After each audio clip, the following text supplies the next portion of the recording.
CH51 video footage देखी।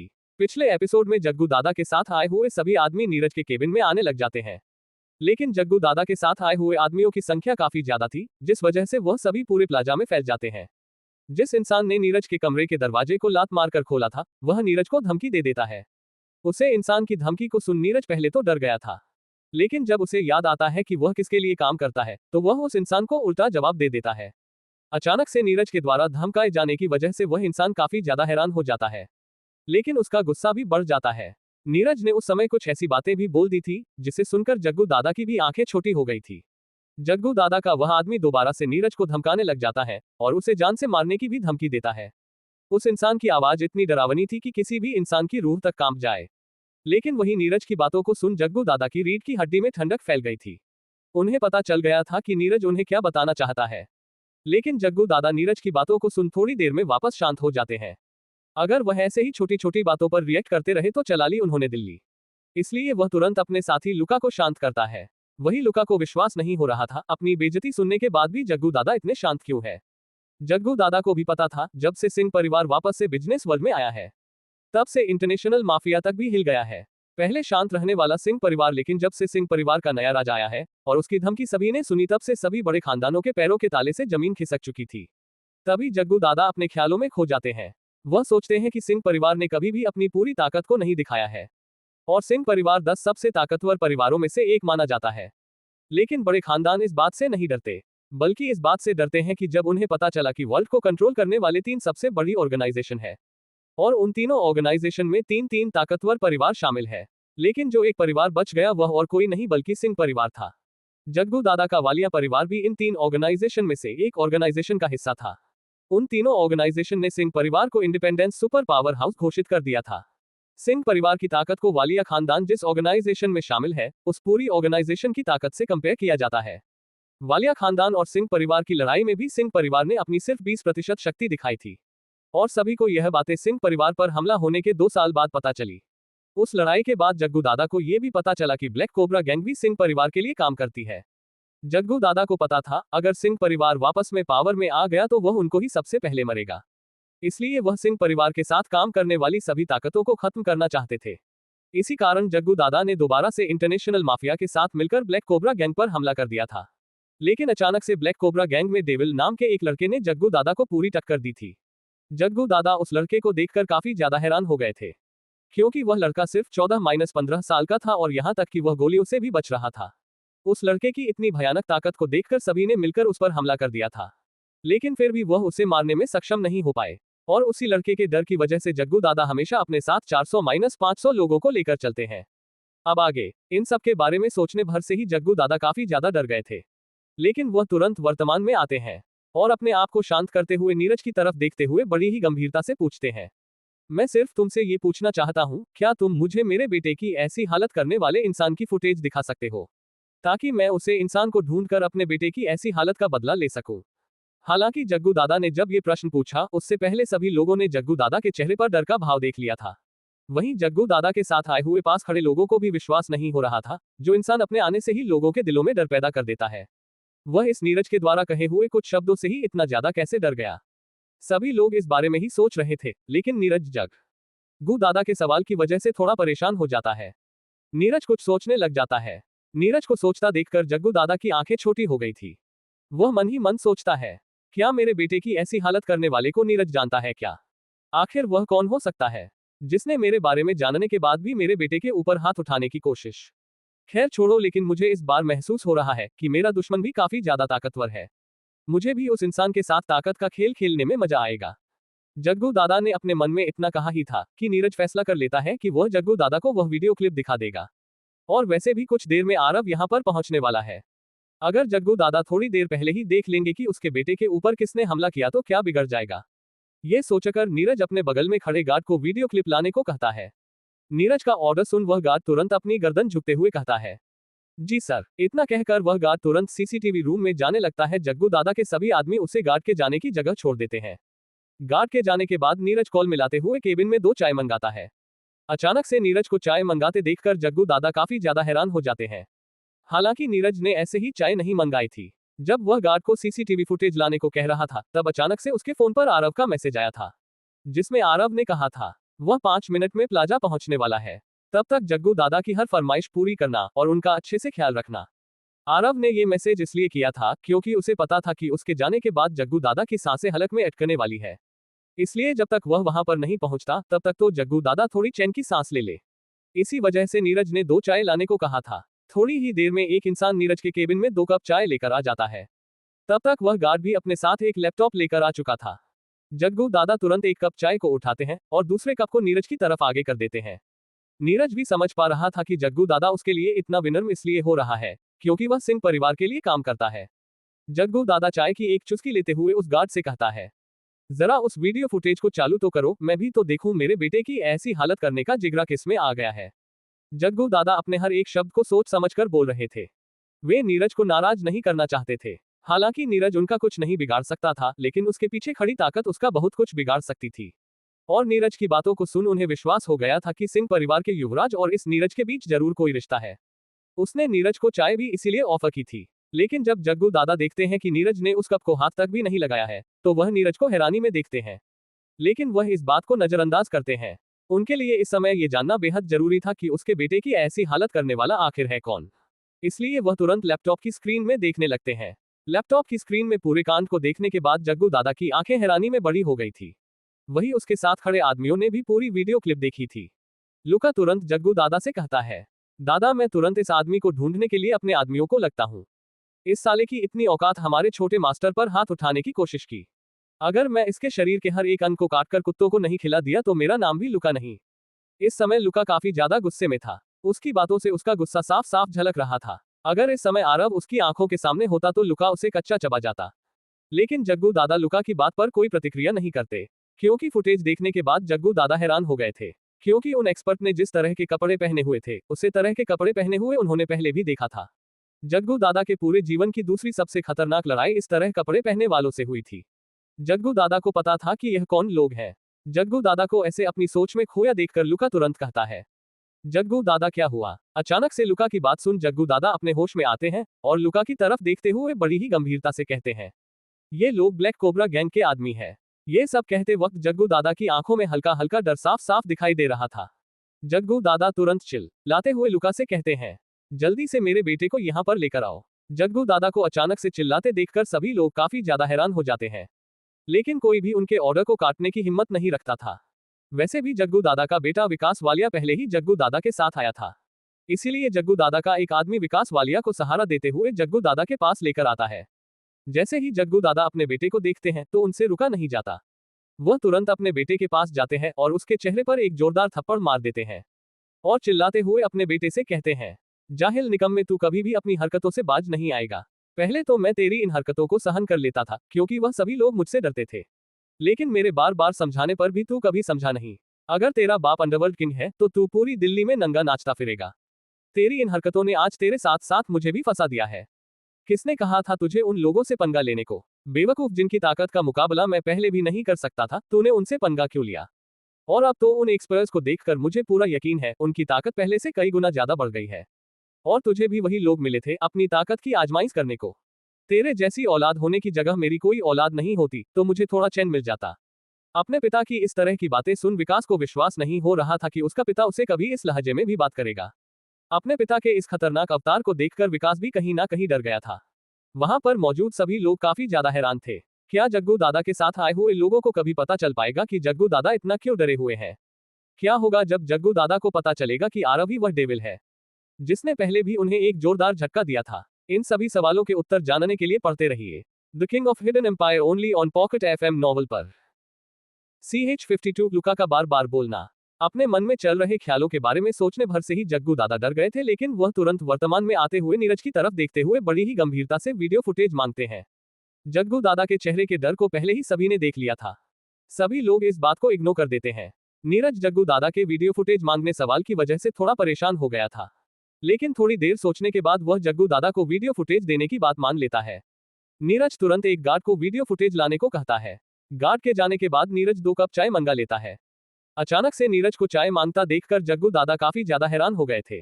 लेकिन नीरज ने ये चाय इसलिए मंगाई थी क्योंकि आरव का मैसेज उसके पास पहले ही आ चुका था कि वह 5 मिनट में प्लाजा पहुंचने वाला है। तब तक वह जग्गू दादा की अच्छी खातिरदारी करे। आरव ने ये मैसेज इसलिए किया था क्योंकि उसे पता था कि उसे देखने के बाद जग्गू दादा के सांस ऊपर नीचे जरूर होने वाली है। थोड़ी ही देर में नीरज के ऑफिस में एक गार्ड 2 कप चाय लेकर आ जाता है, तभी वहां पर वह गार्ड भी आ जाता है जो वीडियो फुटेज लेने गया था। जग्गू दादा एक कप चाय लेने के बाद दूसरे कप को नीरज की तरफ आगे कर देते हैं। जग्गू दादा नीरज के साथ इतना विनम्र व्यवहार इसलिए कर रहा था क्योंकि उसे सिंह परिवार की ताकत के बारे में अच्छे से पता था। जग्गू दादा चाय पीते हुए गार्ड को वीडियो चलने को कहते हैं। तभी जग्गू दादा देखते हैं कि नीरज ने चाय नहीं ली है, जिससे वह काफी ज्यादा हैरान हो जाते हैं। लेकिन वह इस समय यह नहीं देखना चाहते थे कि नीरज उसे चाय को पीता है या नहीं। वह इस समय अपने बेटे का हाथ तोड़ने वाले इंसान को देखना चाहते थे। पूरा वीडियो देखने के बाद लुका जग्गू दादा से इस आदमी को मारने के बारे में पूछता है, लेकिन जग्गू दादा लुका की बातों पर कोई प्रतिक्रिया नहीं करते, जिससे लुका उन्हें दोबारा से होश में लाते हुए उनसे पूछता है। जग्गू दादा समझ गए थे कि उसके बेटे का हाथ तोड़ने वाले कौन है। जग्गू दादा तुरंत अपने बेटे को उसके सामने लाने को कहते हैं। अपने बेटे को अपने सामने देखकर जग्गू दादा तुरंत उसे थप्पड़ मार देते हैं और उसे जली कटी सुनाने लग जाते हैं। विकास को विश्वास नहीं था कि उसके पिता उसे इतनी बुरी तरह से धमकाएंगे। वही जग्गू दादा को अपने ही बेटे पर चिल्लाते देखकर वहां पर मौजूद सभी लोग काफी ज्यादा हैरान थे। अब आगे वही जग्गू दादा के लोग भी काफी ज्यादा हैरान थे क्योंकि उन्होंने कभी भी अपने बॉस को इतना गुस्से में और इतना डरा हुआ कभी नहीं देखा था। अपने बॉस को इस तरह से डरा हुआ देखकर वह भी इस मामले की गंभीरता को समझ पा रहे थे। वहीं अब से पहले जग्गू दादा आराम से चाय पी रहे थे, लेकिन वीडियो देखने के बाद जग्गू दादा के गले से चाय उतर नहीं पा रही थी। अपने बेटे को धमकाने के बाद जग्गू दादा कुर्सी पर परेशान होकर बैठ जाते हैं। वह वीडियो में साफ साफ देख पा रहे थे कैसे 10 योद्धा उनके 100 लोगों के बराबर थे। भले ही जग्गू दादा के पास बहुत सारे लोग थे, लेकिन आज दोबारा से ब्लैक कोबरा गैंग की ताकत को देखकर जग्गू दादा को अपनी ताकत काफी कम महसूस होती है। हालांकि जग्गू दादा के पास आदमियों की कमी नहीं थी, यहां तक कि उसके पास एक्सपर्ट की भी बहुत ज्यादा संख्या थी, लेकिन जग्गू दादा के मन में एक अजीब सदर उत्पन्न हो रहा था। जग्गू दादा को खुद नहीं पता था कि उन्हें ये डर क्यों महसूस हो रहा है। तभी अचानक से सभी लोग हटने लग जाते हैं। तभी सभी लोगों के बीच में से एक पतला दुबला लंबी हाइट का इंसान आगे आने लग जाता है। इतने सारे लोगों के बीच में भी उस इंसान के चेहरे पर जरा सी भी शिकन नहीं थी। जग्गू दादा को भी अचानक से अपने पीछे से लोगों की आवाज आने लग जाती है। जग्गू दादा तुरंत पलट कर देखते हैं कि ऐसा क्यों हो रहा है, लेकिन जैसे ही जग्गू दादा उस पतले दुबले इंसान को देखते हैं तो उनकी हवा टाइट हो जाती है। ये वही इंसान था जिसको उन्होंने अभी थोड़ी देर पहले वीडियो में देखा था। जग्गू दादा को अचानक से उस इंसान की आंखें कुछ जानी पहचानी लगती है। वही वह इंसान अभी भी अपने चेहरे पर हल्की मुस्कुराहट के साथ आगे बढ़ रहा था। आरव जैसे ही केबिन में एंटर करता है तो वह तुरंत नीरज की कुर्सी को पकड़कर वापस अपनी जगह पर लगता है और उसके ऊपर आराम से बैठ जाता है और सामने रख चाय के कप को उठाकर एक चुस्की लेता है। एक घूंट चाय पीने के बाद आरव मुस्कुराते हुए जग्गू दादा की तरफ देखते हुए कहता है, तो कैसे हैं जग्गू दादा आप? बहुत सालों बाद मिले, अब तक तो आपका सिक्का पूरे दिल्ली में फैल चुका होगा। आरव के इस छोटे से सवाल नहीं जग्गू दादा के मन में शंका पैदा कर दी थी। हालांकि उन्हें आरव जाना पहचाना महसूस हो रहा था, लेकिन वह अभी तक भी आरव को नहीं पहचान पाए थे। अपने बॉस से किसी लड़के को इस तरह बातें करता देखकर वहां पर मौजूद सभी लोग काफी ज्यादा हैरान थे। उन सभी लोगों की आंखों में आरव के प्रति गुस्सा साफ साफ दिखाई दे रहा था। हालांकि अपने बॉस के होते हुए उनमें से कोई भी आरव पर हमला करने की पहल नहीं करता है, लेकिन लुका अपनी जुबान को संभाल कर नहीं रख पाया। वह आरव की तरफ गुस्से भरी नजरों से देखते हुए कहता है, ए लड़के, आखिर तू है कौन जो हमारे बॉस से इस तरह बातें कर रहा है? तुझे पता भी हमारे बॉस कौन है? इनके सामने दिल्ली के अच्छे अच्छे लोग भी अपनी गर्दन झुकाकर बात करता है और उनके सामने ऐसे बैठा हुआ है जैसे कहीं का बादशाह हो। तुम्हें अपनी औकात पता होनी चाहिए। तुम्हें ये पता होना चाहिए कि तुम किसी इंसान के सामने बैठे हो और किस लहजे में बात कर रहे हो। अगर सही सलामत यहाँ से जाना चाहते हो तो जल्दी से हमारे बॉस के सामने खड़े हो जाओ और गर्दन झुकाकर बात करो, वरना तुम्हारी गर्दन को ही तुम्हारे शरीर से अलग कर दूंगा। जग्गू दादा के साथ आए हुए सभी लोग लुका की बातों का समर्थन करते हैं और आरव को घूरने लग जाते हैं। उनको देखकर साफ पता चल रहा था अगर उन्हें कोई एक ऑर्डर दे दे तो वह आरव के 100 टुकड़े कर देंगे। लुका की बातों को सुनने के बाद भी आरव कुछ नहीं कहता, बल्कि लुका की तरफ देखते हुए मुस्कुराने लग जाता है। आरव को मुस्कुराता देखकर लुका का पारा हाई हो जाता है। लुका जग्गू दादा का खास आदमी था जिससे कोई भी इंसान नजर उठाकर बात करने की भी हिम्मत नहीं करता था। वही यह इंसान उसकी धमकी सुनने के बाद भी मुस्कुरा रहा है, इसलिए लुका काफी ज्यादा गुस्से में आ जाता है। वह टेबल पर जोर से हाथ मारते हुए गुस्से में चिल्लाते हुए आरव से कहता है, तेरी इतनी हिम्मत, मेरी धमकी सुनने के बाद भी यहाँ पर बैठा बैठा मुस्कुरा रहा है? बेटा, तूने गलत इंसान से पंगा ले लिया है। अब तुझे अपनी इस हरकत का जवाब अपनी जान गवा कर देना पड़ेगा। मैं तुझे आज इसी प्लाजा में जान से मार डालूंगा। इतना कहकर लुका नीरज की तरफ देखता है और उसे भी धमकाते हुए कहता है, नीरज, तेरी इतनी हिम्मत, तूने उस इंसान को यहाँ पर बुलाया जिसने हमारे छोटे मास्टर के साथ ऐसी हरकत की। तुझे क्या लगता है इस इंसान के आ जाने से तू बच जाएगा? नहीं, ये तेरी गलतफहमी है। अब तेरे पीछे कोई भी इंसान हो, मैं तुझे जान से मार डालूंगा। लुका की धमकी सुनने के बाद नीरज लुका को अजीब तरह से देखता है। वह लुका की इस हरकत को देखकर मन ही मन हंस रहा था। क्या लुका इतना ज्यादा बेवकूफ है, जिसका नाम सुन उनका बॉस तक भी डर गया। उसे लुका आम आदमी समझ रहा है। वही किसी पर भी अपनी धमकी का कोई असर नहीं होता देखकर लुका हैरान हो जाता है। उसे विश्वास नहीं हो रहा था कि कोई इंसान उसकी धमकी सुनने के बाद भी इतना शांत कैसे रह सकता है। मुस्कुराते हुए आरव लुका से कहता है, जब बड़े बात कर रहे हो ना, तो बच्चों को बीच में नहीं बोलना चाहिए। शायद तुम्हें पता नहीं, जब तुम कोई लोकल गुंडे थे ना, तब मेरा नाम दिल्ली में चारों तरफ फैला हुआ था। मेरा नाम सुनने भर से ही दिल्ली के बड़े बड़े बिजनेसमैन घुटने टेक देते थे। और तुम उस इंसान को धमकी दे रहे हो, जिस इंसान का नाम से तुम्हारे बॉस जैसे बड़े लोग भी डर से कांपने लग जाते हैं। लुका से इतना कहने के बाद आरव जग्गू दादा की तरफ देखते हुए कहता है, जग्गू दादा, शायद आप इस शख्स को भूल गए जिसने आधे से ज्यादा आपकी गैंग के लोगों को जान से मार डाला था। क्या आप भूल गए मुझे? आरव की बातों को सुन जग्गू दादा की आंखें हैरानी में बड़ी हो जाती है। उन्हें विश्वास नहीं हो रहा था कि जिस इंसान के लिए वह इतने ताम जाम करके रखते हैं, आज वह उनके सामने बैठा है। जग्गू दादा अब समझ गए थे कि सिंह परिवार के साथ साथ ब्लैक कोबरा गैंग का वह आदमी भी वापस आ गया, जिसने एक समय में दिल्ली के अंडरवर्ल्ड को पूरा हिला डाला था। इस समय जग्गू दादा की आंखों में खौफ साफ साफ दिखाई दे रहा था। वह अब सोच भी नहीं पा रहे थे कि जो इंसान पहले उसकी आधी गैंग तक को खत्म करने में सक्षम था, अब कितना ज्यादा ताकतवर हो गया होगा। हालांकि जग्गू दादा ने वीडियो में पहले ही देख लिया था कि ब्लैक कोबरा गैंग के लोग अब पहले से 10 गुना ज्यादा खतरनाक हो चुके हैं। ऐसा इसलिए था क्योंकि जब आरव नागराजा बना तो उसने देखा कि ब्लैक कोबरा गैंग के लोग कोई आम तकनीक नहीं बल्कि एक नाग तकनीक का अभ्यास करते हैं।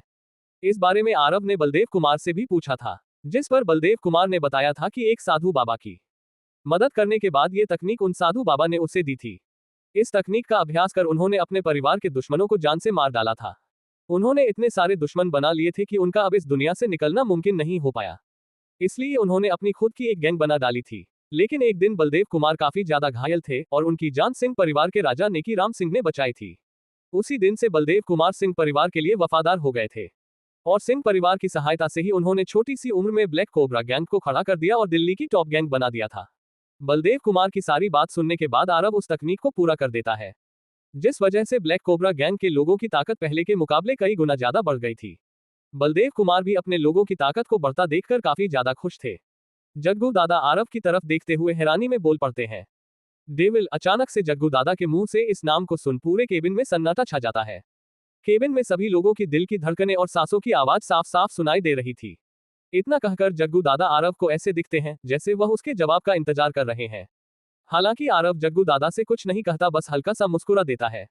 आरव की मुस्कान ने ही जग्गू दादा के मन में चल रहे सवाल का जवाब दे दिया था।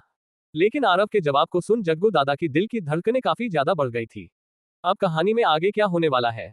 आरव की पहचान को जानने के बाद भी क्या जग्गू दादा आरव पर हमला करने की गलती करेंगे?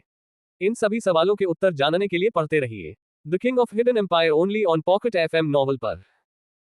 CH53 जग्गू दादा को खुली धमकी। जग्गू दादा के लोग जग्गू दादा को डरा हुआ देखकर समझ गए थे कि मामला कुछ गंभीर है। पूरा वीडियो देखने के बाद जग्गू दादा के गले से चाय नहीं उतर रही थी। वह परेशान होकर अपनी कुर्सी पर बैठ जाते हैं। जग्गू दादा के दिमाग में वीडियो का वही दृश्य चल रहा था जहां पर 10 लोग उनके 100 लोगों से लड़ रहे थे। हालांकि जग्गू दादा के पास बहुत सारे लोग थे, लेकिन इस बार दोबारा से ब्लैक कोबरा गैंग की ताकत को देखकर जग्गू दादा काफी ज्यादा हैरान थे। जग्गू दादा को ब्लैक कोबरा गैंग से डर लग रहा था। हालांकि जग्गू दादा को खुद नहीं पता था कि वह क्यों डर रहे हैं। जग्गू दादा अभी इसी उधेड़बुन में थे कि तभी पीछे से लोग हटने लग जाते हैं और उन लोगों के बीच में से पतला दुबला लंबा लड़का अंदर आने लगता है। जग्गू दादा को भी अपने पीछे हलचल महसूस हो जाती है, इसलिए वह तुरंत पलटते हुए देखते हैं। लेकिन जग्गू दादा जैसे ही उसे लड़के को देखते हैं तो उनकी हवा टाइट हो जाती है, क्योंकि यह लड़का और कोई नहीं बल्कि आरव था, जिसको अभी थोड़ी देर पहले जग्गू दादा ने वीडियो में देखा था। लेकिन उसे लड़के के चेहरे पर अभी भी दिल्ली के अंडरवर्ल्ड किंग को देखने के बाद भी मुस्कान थी। आरव केबिन में एंटर करता है और नीरज की कुर्सी पर बैठ जाता है और चाय पीने लगता है। चाय की एक घुट लेने के बाद आरव जग्गू दादा से उसका हाल चाल पूछता है। जग्गू दादा को आरव की आंखें कुछ पहचानी लग रही थी, लेकिन वह आरव को पहचान नहीं पा रहे थे। वही आरव को अपने बॉस से इस तरह बातें करता देखकर लुका काफी ज्यादा गुस्सा हो जाता है और आरव के ऊपर चिल्लाने लग जाता है। लुका की बातों को सुनने के बाद जग्गू दादा के साथ आए हुए सभी लोग लुका की बातों का समर्थन करते हैं और आरव को घूरने लग जाते हैं। लेकिन आरव लुका की बात सुनने के बाद भी मुस्कुरा रहा था। आरव को ऐसे मुस्कुराते देखकर लुका को अपनी बेइज्जती महसूस होती है, इसलिए वह टेबल पर जोर से हाथ मारते हुए दोबारा से आरव पर चिल्लाता है। आरव पर चिल्लाने के बाद लुका नीरज की तरफ देखते हुए उसे धमकता है, लुका को बार बार चिल्लाते देखकर आरव मुस्कुराते हुए लुका से कहता है, जब बड़े बात कर रहे हो तो बच्चों को बीच में नहीं बोलना चाहिए। इसके बाद आरव लुका को कुछ और कहता है। लुका को सारी बात कहने के बाद आरव जग्गू दादा की तरफ देखते हुए उनसे कहता है, शायद आप मुझे भूल गए हैं। वही आरव की बात सुनने के बाद जग्गू दादा काफी ज्यादा हैरान हो गए थे, क्योंकि अब उन्हें पता चल गया था कि सामने बैठा इंसान कौन है। जग्गू दादा मन में सोचते हैं, अगर ब्लैक कोबरा गैंग का हर मेंबर इतना ज्यादा खतरनाक हो चुका है तो डेविल कितना खतरनाक हो चुका होगा। ब्लैक कोबरा गैंग के लोग ऐसे ही ताकतवर नहीं हुए थे। आरव जब नाग राजा बना तो उसने देखा था कि ब्लैक कोबरा गैंग के सभी लोग एक नाग तकनीक का इस्तेमाल कर रहे हैं। इस बारे में आरव बलदेव कुमार से भी पूछता है। सारी बात जानने के बाद आरव ने सभी को पूरी नाग तकनीक सिखा दी थी, जिस वजह से सभी लोग 10 गुना ज्यादा खतरनाक हो गए थे। अपने मन में सारी बात सोचने के बाद जग्गू दादा अचानक से डेविल का नाम ले देते हैं। इस नाम को सुनने के तुरंत बाद केबिन में चारों तरफ शांति फैल जाती है। डेविल का नाम लेने के बाद जग्गू दादा आरव की तरफ ऐसे देखते हैं जैसे वह उनके सवाल के जवाब का इंतजार कर रहे हो। हालांकि आरव उनसे कुछ नहीं कहता, बस हल्का सा मुस्कुरा देता है। और आरव की मुस्कान ने ही जग्गू दादा को उनके सवाल का जवाब दे दिया था, जिस वजह से जग्गू दादा की दिल की धड़कन बढ़ जाती है। अब आगे जग्गू दादा इस वक्त इतना ज्यादा इसलिए घबरा रहे थे क्योंकि उनके सामने एक ऐसा इंसान बैठा था जो अकेला ही उनकी पूरी फौज को खत्म करने की ताकत रखता था। लेकिन जग्गू दादा इस बात से काफी ज्यादा हैरान थे कि पहले जो इंसान एक छोटी सी गाली सुनकर ही इतना ज्यादा भड़क उठता था कि उसे मार डालता था, आज वह लुका के बार बार उकसाने पर भी कुछ हरकत नहीं कर रहा है। जग्गू दादा मन ही मन सोच रहे थे, कहीं सामने वाले की ताकत बढ़ाने की जगह घट तो नहीं गई। हालांकि जग्गू दादा का दिल ये कह रहा था कि सामने वाला पहले से भी ज्यादा खतरनाक हो चुका है, लेकिन उनका दिमाग ये कह रहा था कि अब यह उनके सामने कुछ भी नहीं है। वह तो पूरी दिल्ली के अंडरवर्ल्ड किंग है। वह जिसे चाहे बर्बाद कर सकते हैं और जिसे चाहे आबाद कर सकते हैं। थोड़ी देर बाद जग्गू दादा अपने दिल की नकार अपने दिमाग की सुनते हैं, लेकिन जैसे ही वह ये फैसला कर लेते हैं तो अचानक से उनका डर कहीं गायब हो जाता है और अब वह दोबारा से दिल्ली के राजा यानी कि अंडरवर्ल्ड किंग के रूप में आ जाते हैं। वह भी मुस्कुराते हुए आरव से कहते हैं, डेविल, मैंने सोचा नहीं था कि तुम दोबारा से मेरे सामने यूं आओगे, लेकिन देखो किस्मत कितनी अजीब है जो अब हम एक साथ बैठकर यूं चाय पी रहे हैं। इतना कहने के तुरंत बाद जग्गू दादा के चेहरे पर शैतानी मुस्कान आ जाती है। जग्गू दादा की बात सुनने के बाद भी आरव के चेहरे पर मुस्कान रहती है। वह भी मुस्कुराते हुए जग्गू दादा से कहता है, आप सही कह रहे हैं जग्गू दादा, किस्मत कितनी अजीब है। लेकिन कभी कभी किस्मत को भी नहीं पता रहता, क्या पता बांदा चाय पीता पीता ही राम को प्यार हो जाए। ये कहने के बाद आरव जग्गू दादा की तरफ देखकर हल्का सा मुस्कुराता है। वही आरव की बात सुन जग्गू दादा की आंखें हैरानी में बड़ी हो जाती हैं। वह तुरंत अपनी चाय के प्याले को ध्यान से देखते हैं। वह मन ही मन सोचते हैं, कहीं इसने मेरी चाय में जहर तो नहीं मिला दिया। वही जग्गू दादा को इतना परेशान होता देखकर आरव मुस्कुराते हुए जग्गू दादा से कहता है, अरे जग्गू दादा, इतना परेशान क्यों हो रहे हो? मैं आपके जैसा घिनौना काम नहीं करता जो चाकुओं और गोलियों पर जहर लगाकर हमला करे। अगर मुझे किसी को मारना हो तो मैं कभी यह गंदे तरीके नहीं अपनाता। मैं तो बैठकर फेस टू फेस धमकी देता हूँ या तो फिर टपका देता हूँ। इतना कहने के बाद आरव चुप हो जाता है और फिर एक गहरी सांस लेते हुए अपनी जगह से खड़ा होता है। आरव को खड़ा होता देखकर जग्गू दादा आरव को गंभीर भाव से देखते हैं। खड़े होने पर भी आरव के चेहरे पर वही मुस्कान थी। आरव सीधा जाकर विकास के सामने खड़ा हो जाता है। मुस्कुराते हुए आरव विकास से कहता है, तुमने सही कहा था, कभी भी इंसान को उसकी औकात नहीं भूलनी चाहिए। वैसे आज तुमने देख लिया होगा कि मेरी औकात क्या है, इसलिए तुमको एक सलाह देता हूँ, अगली बार मेरी बीवी को गंदी नजर से देखने से पहले अपने पिता से पूछ लेना, वरना क्या पता तुम्हारी यह छोटी सी गलती तुम्हारे साथ साथ तुम्हारे पिता को भी ले डूबे। विकास से इतना कहने बाद आरव पलटते हुए जग्गू दादा की तरफ देखता है और उनसे कहता है, वैसे मैंने सोचा नहीं था कि मैं इतनी जल्दी दोबारा से अंडरवर्ल्ड में अपना पैर रखूंगा, लेकिन तुम्हारे बेटे ने मेरी बीवी के ऊपर हाथ डालकर बहुत गलत कर दिया। इसकी सजा तो तुम्हें मिलकर रहेगी। वैसे पहले वाली गलती की भी मैंने सजा तुम्हें अभी दी नहीं है। वैसे तुमको एक बात बता दूं, युवराज ने तुम्हारे परिवार को खत्म करने का काम मुझे सौंपा है। इस काम को करने के बाद अपने आप को अच्छे से इस मामले से बाहर निकालने के लिए मुझे युवराज ने पहले ही कपूर इंडस्ट्रीज का चेयरमैन बना दिया है। इसलिए अपने सभी परिवार वालों को सचेत कर देना, क्या पता कोई ही राह चलता तुम्हारे परिवार वालों को गोली मार दे। क्या पता कोई छुपकर तुम्हारे परिवार पर नजर रखे हुए हो, और क्या पता तुम्हारे परिवार वालों को जिंदा जला दिया जाए। लेकिन जैसी तुम्हारी हरकत है उस हिसाब से तो तुम्हारे लिए तीसरे वाला ऑप्शन बेस्ट रहेगा। लेकिन इस काम के लिए ना तुम्हारे सभी परिवार वालों को एक एक करके पकड़ना पड़ेगा। खैर छोड़ो, मुझे इस बात की क्या टेंशन, मेरे आदमी तो पूरी दिल्ली में फैले हुए हैं। तुम्हारे परिवार का कोई भी आदमी दिखेगा वह टपका दिया जाएगा। इसलिए जल्द से जल्द मुझसे छुटकारा पाने के बारे में सोचो, वरना अंजाम बहुत गंदा होने वाला है। आरव की बात सुन जग्गू दादा काफी ज्यादा हैरान थे, क्योंकि आज तक वह सभी को धमकी देते आ रहे थे, लेकिन आज उनका कोई धमकी दे रहा है, वह भी उनके सामने बैठकर, और वह उसका कुछ नहीं उखाड़ सकते। लेकिन जब उन्होंने यह बात सुनी कि सिंह परिवार के युवराज ने उनका परिवार को खत्म करने के लिए इतनी भयानक शख्सियत को सुपारी दी है, तो वह काफी ज्यादा डर गए थे। इस बात का जग्गू दादा को भी पता है कि सिंह परिवार कभी भी अपनी ताकत नहीं दिखता है, लेकिन जब दिखाने पर आता है तो सब कुछ तहस नहस करके रख देता है। जग्गू दादा को समझ में आ गया था कि सिंह परिवार का युवराज उनके परिवार को टारगेट किया बैठा है, और अगर ऐसा है तो उनके परिवार का बचना नामुमकिन है। क्योंकि जग्गू दादा को भी पता चल गया था कि अब सिंह परिवार के युवराज ने मीडिया में साफ साफ कह दिया था, अब की बार वह अपनी ताकत दिखाने से पीछे नहीं हटेंगे। अब जग्गू दादा को यही बातें खाई जा रही थी कि अब उनके वालिया खानदान के साथ क्या होने वाला है। वही जग्गू दादा के सभी लोग अपने बॉस को धमकी देते देखकर काफी ज्यादा हैरान थे। हालांकि जग्गू दादा की गैंग में बहुत से ऐसे लोग थे जिन्होंने डेविल का नाम नहीं सुना था, लेकिन जो पुराने लोग थे उन्हें डेविल के खौफ के बारे में पूरी जानकारी थी। जग्गू दादा के गैंग के सभी लोग आप समय यही पूछ रहे थे, आखिर डेविल है कौन। वहीं लुका को भी डेविल के बारे में जरा सा भी अंदाजा नहीं था। हालांकि आरव का कहना एकदम सही था जब उसका नाम चारों तरफ फैला हुआ था, जब लुका ने इस दुनिया में पैर भी नहीं रखा था। लेकिन एक मुठ बेड में जग्गू दादा ने लुका की बेरहमी देख ली थी, जिस वजह से उन्होंने उसको अपनी गैंग में शामिल होने को कहा था।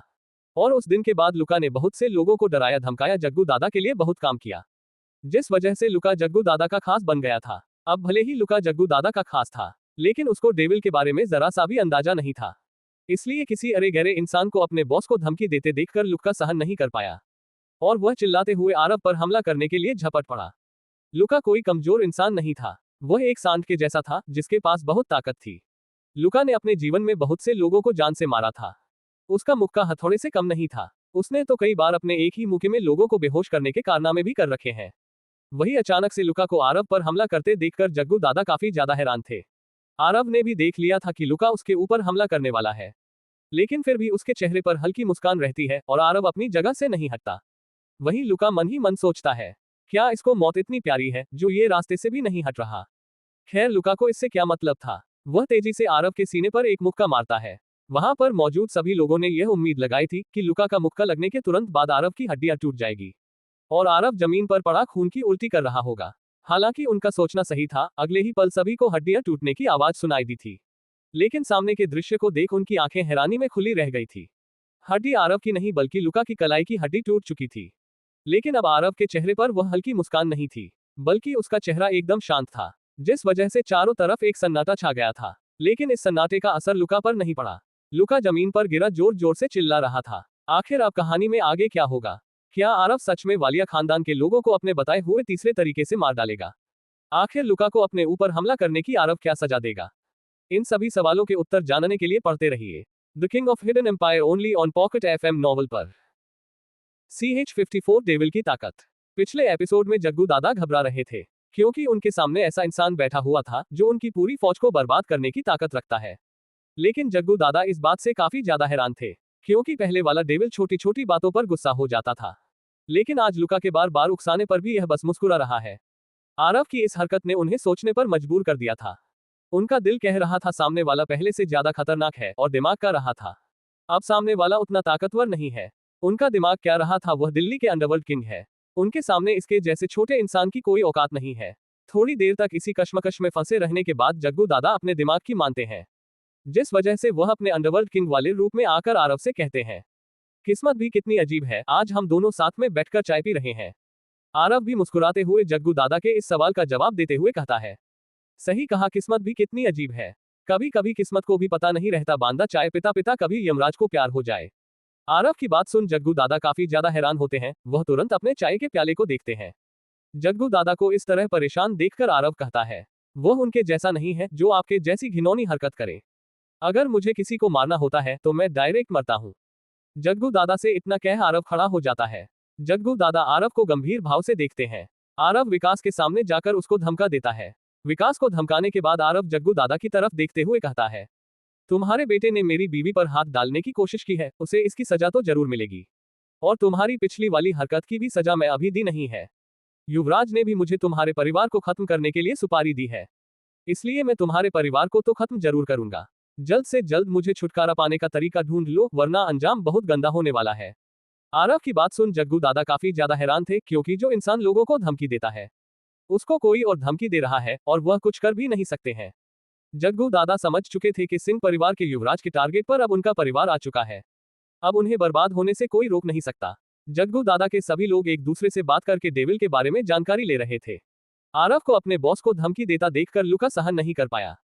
वह तुरंत आरव के ऊपर हमला कर देता है। लुका कोई आम फाइटर नहीं था, उसने अपने एक ही मुक्के में लोगों को बेहोश कर रखा है। लुका को हमला करते देखकर सभी ने आरव अंजाम के बारे में सोच लिया था, लेकिन अंजाम तो वही हुआ, लेकिन इंसान बदल गया था। लुका जमीन पर पड़ा दर्द के मारे चीख रहा था, उसकी कलाई की हड्डी टूट चुकी थी। अब उस कमरे में लुका के चिल्लाने के अलावा किसी की भी आवाज नहीं आ रही थी। अब आगे वहीं आरव एकदम सीधा खड़ा था, लेकिन इस वक्त उसके चेहरे पर मुस्कान नहीं बल्कि एक शांत भाव था। आरव के चेहरे को इतना शांत देखकर कोई भी यह अंदाजा नहीं लग पा रहा था कि आरव के दिमाग में क्या चल रहा है। वह धीरे धीरे कदमों से लुका की तरफ बढ़ने लग चुका था। लुका की तरफ जाते वक्त आरव ने अपनी जेब से एक सिगरेट निकालकर जला ली थी। एक कश लेने के बाद आरव लुका के पास आता है और सिगरेट को वापस अपने होठों के बीच में रखता है और लुका के पास खड़े होकर ही सिगरेट पीने लग जाता है। सिगरेट पीते पीते ही आरव अपना एक पैर उठाकर लुका की गर्दन पर रखता है और लुका की गर्दन पर अपने पैर से हल्का सा दबाव बना देता है। आरव की बस इतनी सी हरकत से ही सभी लोगों को हड्डियां टूटने की आवाज सुनाई देती है और अगले ही पल सभी लोग अपने सामने लुका के बेजान शरीर को देखते हैं। आरव की बस इतनी सी हरकत ने ही पूरे कमरे को शांत कर दिया था। कमरे की यह शांति सभी लोगों की रीढ़ की हड्डी में ठंडक पैदा कर रही थी। सभी ने देखा था कि आरव की एक हल्की सी मूवमेंट ने लुका को जान से मार डाला था। वहां पर मौजूद किसी को भी विश्वास नहीं हो रहा था कि इस पतले दुबले लड़के ने अपनी पूरी ताकत को भी नहीं लगाया और लुका को जान से मार डाला। अपने खास आदमी की मौत से जग्गू दादा को भी अपने अंदर डर महसूस हो रहा था। वह साफ साफ देख पा रहे थे कि पहले वाले डेविल और अब वाले डेविल में कितना अंतर आ चुका था।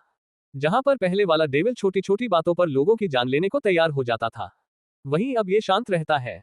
जहां पर पहले वाला डेविल अपने हर हमले में पूरी ताकत लगता था, अब उतनी ही ताकत लगता है जितनी आवश्यकता होती है। लेकिन जग्गू दादा पहले वाले डेविल और अब वाले डेविल की ताकत के बीच का अंतर साफ साफ देख पा रहे थे। अब उन्हें पूरा विश्वास हो गया था अब का डेविल पहले की तुलना में कई गुना ज्यादा खतरनाक हो गया था। अब उन्हें इतना विश्वास हो गया था कि उसके जितने लोग इस प्लाजा में फैले हुए हैं उतनों से तो वह इसको नहीं रोक सकते।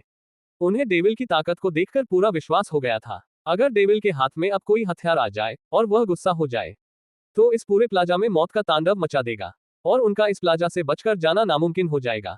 अब उन्हें समझ में आ गया था कि डेविल को क्यों दिल्ली के अंडरवर्ल्ड की दुनिया का बेताज बादशाह कहा जाता है। वहीं आरव लुका को मारने के बाद अपनी आवाज में बिना कोई भाव के कहता है, कब से देख रहा हूं बक बक बके जा रहा है, लेकिन जब असलियत में काम करने का समय आया तो 1 मिनट भी नहीं टिक पाया। आशा करता हूं तू अगर पुनर्जन्म ले तो इतना अहंकारी ना बने, वरना तुझे ऐसी मौत दूंगा तू दोबारा जन्म लेने के बारे में सोचेगा भी नहीं। इतना कहने के बाद आरव जग्गू दादा की तरफ मुड़ते हुए अपनी इसी आवाज में जग्गू दादा से कहता है, अगर तेरे पास इतने ही ताकतवर लोग हैं तो दोबारा मेरे सामने आने की कोशिश भी मत करना, वरना तेरी पूरी गैंग को यमराज के पास पहुंचने में मुझे ज्यादा समय नहीं लगेगा। और हाँ, मैं वॉशरूम जा रहा हूँ, मेरे आने से पहले अपने इन लोगों को लेकर निकल जा, नहीं तो मेरे आने के बाद तेरे लोगों के साथ साथ तेरी भी यहीं पर कब्र खोद दूंगा। और यकीन मान मुझे ऐसा करने में 10 मिनट का समय भी नहीं लगेगा। इतना कह आरव चुपचाप वॉशरूम की तरफ चला जाता है। वहां पर मौजूद किसी भी इंसान की उसे रोकने की हिम्मत नहीं हो रही थी। उन्होंने अपने सामने देखा था लुका का क्या हाल हुआ। सभी लोग उसके जाने के लिए खुद ब खुद रास्ता छोड़ रहे थे। आरव के जाने के तुरंत बाद जग्गू दादा घूरकर नीरज को देखते हैं और तुरंत अपनी जगह से खड़े होकर अपने सभी लोगों को लेकर प्लाजा से जल्दी से निकलने लग जाते हैं। जग्गू दादा जितनी तेजी से प्लाजा के अंदर आए थे उतनी ही तेजी से प्लाजा से बाहर भी निकल जाते हैं। वहीं नीरज जग्गू दादा को अपने युवराज से इस कदर डरते भागते देखकर काफी ज्यादा हैरान था। जब आरव वॉशरूम से बाहर आया तो जग्गू दादा का कोई भी इंसान प्लाजा में नहीं था। वॉशरूम से बाहर आने के बाद बाहर का दृश्य देखकर आरव मन ही मन कहता है, क्या दिल्ली का अंडरवर्ल्ड किंग इतना ही ताकतवर है? मेरी एक छोटी सी धमकी से ही इतना डर गया। खैर इससे मुझे क्या, मुझे इस गैंग और वालिया खानदान को वैसे भी बर्बाद करना है। इतना कह आरव तुरंत नीरज के ऑफिस की तरफ बढ़ जाता है। ऑफिस में जाने के बाद आरव देखा है कि इस समय नीरज लुका की लाश को ठिकाने लगवा रहा था। आरव नीरज को अपना काम करने देता है, लेकिन आरव नीरज के चेयर पर बैठकर केतली की गर्मा गर्म चाय को अपने कप में डालने लगता है। इस समय आरव का चेहरा वापस नॉर्मल हो चुका था। लुका की लाश को ठिकाने लगाने के बाद नीरज आरव के पास आकर गंभीर भाव से उससे कहता है, युवराज वैसे तो आज आपके कहने से जग्गू दादा यहाँ से चले गए, लेकिन मुझे पूरा विश्वास है वह जरूर हमारे लिए कोई दिक्कत पैदा करेंगे। आरव ने अब तक अपने कप में चाय डाल ली थी और पीना शुरू कर दिया था। वह चाय पीते पीते ही नीरज की तरफ देखते हुए कहता है, जब तक उसके दिमाग में कोई आइडिया आएगा उससे पहले उसकी पूरी गैंग और पूरा परिवार खत्म हो चुका होगा। ये कहते वक्त आरव के चेहरे पर वही पहले वाली हल्की मुस्कान थी। हालांकि आरव ने यह बातें मुस्कुराते हुए कही थी, लेकिन नीरज इन बातों के पीछे की गंभीरता को समझ पा रहा था। उसे विश्वास नहीं हो पा रहा था कि युवराज कुछ इस तरह का कदम भी उठा सकते हैं। लेकिन उसे ही नहीं बल्कि पूरे सिंह ग्रुप में काम करने वाले हर एक इंसान को पता था युवराज इस तरह का कदम क्यों उठा रहे हैं। सिंह ग्रुप को ही नहीं बल्कि लगभग पूरे देश को पता चल चुका था। 16 साल पहले सिंह परिवार पर हमला करने वाला परिवार वालिया खानदान था। हालांकि किसी को भी सिंह परिवार की ताकत के बारे में कुछ नहीं पता था, लेकिन वालिया खानदान के सिंह परिवार पर हमला करने की बात सुनकर सभी को लग रहा था कि सिंह परिवार के पास ताकत नहीं है। लेकिन उनमें से किसे पता था कि सिंह परिवार वह एनाकोंडा है जो बड़े से बड़े मगरमच्छ को भी निगलने की क्षमता रखता है। हालांकि सिंह परिवार की वापसी से सभी बड़े खानदानों को पता लग चुका था। सिंह परिवार वालिया खानदान को यह बताने वाला है कि पानी में रहकर मगर से बेर नहीं करना चाहिए। वालिया खानदान को भी कहीं ना कहीं ये पता लग चुका था, इसलिए उन्होंने भी अपनी सभी ताकतों को दिल्ली में बुलाना शुरू कर दिया था। सिंह परिवार के वापस बिजनेस वर्ल्ड में आने की वजह से इंटरनेशनल माफिया भी दिल्ली में ज्यादा एक्टिव हो गया था। इंटरनेशनल माफिया वालिया खानदान की ताकत को नहीं खोना चाहते थे, इसलिए वह खुद वालिया खानदान की प्रोटेक्शन के लिए आए थे, उन्हें जल्द से जल्द दूसरे देश ले जाने के लिए। इस वजह से एक बार तो इंटरनेशनल माफिया डॉन मार्क भी दिल्ली में आकर जा चुका था। नीरज ये देखकर हैरान था कि इतनी गंभीर बात करने के बाद उनका युवराज इतनी आराम से चाय कैसे पी रहा है। नीरज आरव को आंखें फाड़ फाड़ कर देख रहा था। वही सारी चाय खत्म करने के बाद आरव नीरज से कहता है, अगर चाय में एक और उबाल होता तो चाय और ज्यादा कड़क बन सकती थी। वही अपने युवराज को चाय के बारे में बात करते देखकर नीरज की आंखें अजीब हो जाती हैं। उसे विश्वास नहीं हो रहा था कि सारी चाय पीने के बाद उसका युवराज कुछ ऐसे शब्द बोलेगा। नीरज मन ही मन अपने आप से कहता है, अगर चाय अच्छी नहीं थी तो सारी चाय क्यों पी गया? या फिर सारी चाय पीने के बाद उसे याद आया चाय में अगर एक और उबाल होता तो अच्छी होती। लेकिन नीरज आरव से कुछ नहीं कह सकता था। वही आरव चाय के बारे में एडवाइस देने के बाद वापस अपने विला की तरफ चल पड़ता है। कुछ ही देर में आरव अपने विला में पहुंच जाता है और रात होने का इंतजार करता है। आखिर इस कहानी में अब आगे क्या होने वाला है? आरव के दिमाग में क्या चल रहा है? आरव रात होने का इंतजार क्यों कर रहा है? इन सभी सवालों के बारे में जानने के लिए पढ़ते रहिए the king of hidden empire only on pocket FM novel पर। CH55 गिरीश वालिया की यादें। पिछले एपिसोड में लुका के उसके ऊपर हमला करने की वजह से आरव उसको शांत भाव से देखता है और फिर आरव लुका की गर्दन पर पैर रखकर लुका की गर्दन तोड़कर उसकी जान ले लेता है। लुका की जान लेने के लिए आरव को अपनी जरा सी भी ताकत का इस्तेमाल नहीं करना पड़ा था। सभी लोग लुका के बेजान पड़े शरीर को देखकर हैरान हो जाते हैं। कमरे में अचानक से सन्नाटा छा जाता है। वही अपने खास आदमी लुका की मौत देखकर जग्गू दादा भी काफी ज्यादा डर गए थे। जग्गू दादा समझ गए थे कि अगर आरव को अब थोड़ा और भी गुस्सा दिलाया तो उनका प्लाजा से बचकर जाना नामुमकिन हो जाएगा। ऐसे ही डेविल को दिल्ली की अंडरवर्ल्ड की दुनिया का बेताज बादशाह नहीं कहा जाता। वही आरव बिना किसी भाव के लुका की लाश की तरफ देखते हुए कहता है, कब से देख रहा हूं, बक बक किए जा रहा है, जब काम करने का वक्त आए तो 1 मिनट भी नहीं टिक पाया। लुका से इतना कहने के बाद आरव जग्गू दादा की तरफ देखते हुए कहता है, अगर तेरे पास इतने ही ज्यादा ताकतवर लोग हैं तो दोबारा मेरे सामने आने की कोशिश मत करना, वरना तेरी पूरी गैंग को यमराज के पास भेजने में मुझे ज्यादा समय नहीं लगेगा। मैं वॉशरूम जा रहा हूं, मेरे आने से पहले अपने लोगों को लेकर निकल जा, वरना क्या पता मेरा बुद्धि सनक गई तो किसी को भी जिंदा नहीं छोड़ूंगा। इतना कहने के बाद आरव वॉशरूम चला जाता है। सभी लोग चुपचाप आरव के लिए रास्ता बनाने लग गए थे। आरव के जाने के तुरंत बाद जग्गू दादा नीरज को घूर कर देखते हैं और अपने सभी आदमियों को लेकर तुरंत गोली की तेजी से निकल जाते हैं। वॉशरूम से आने के बाद आरव नीरज के ऑफिस में जाता है। वह देखता है कि नीरज लुका की लाश को ठिकाने लगा रहा है। लुका की लाश को ठिकाने लगाने के बाद नीरज आरव से कहता है, युवराज वैसे आज तो जग्गू दादा यहाँ से चला गया, लेकिन आगे चलकर हमारे लिए जरूर मुसीबत पैदा करेगा।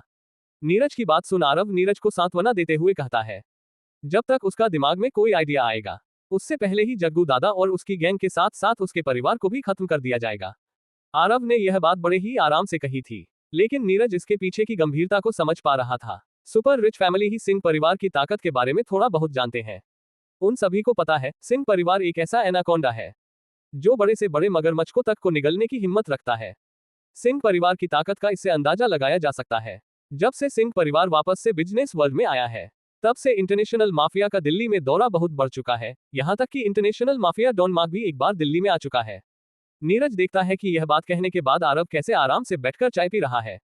सारी चाय खत्म करने के बाद आरव नीरज की तरफ देखते हुए कहता है, अगर चाय में एक और उबाल होता तो चाय और ज्यादा कड़क बनती। आरव की बात सुनने के बाद नीरज के चेहरे के हाव भाव अजीब हो जाते हैं। उसे विश्वास नहीं हो रहा था कि सारी चाय पीने के बाद उसका युवराज कुछ ऐसी बातें करेगा। नीरज मन ही अपने आप से कहता है, अगर चाय अच्छी नहीं बनी थी तो सारी चाय क्यों पी गया, या फिर चाय पीने के बाद याद आया कि चाय में एक उबाल कम था। नीरज को एडवाइस देने के बाद आरव वापस अपने विला में चला जाता है।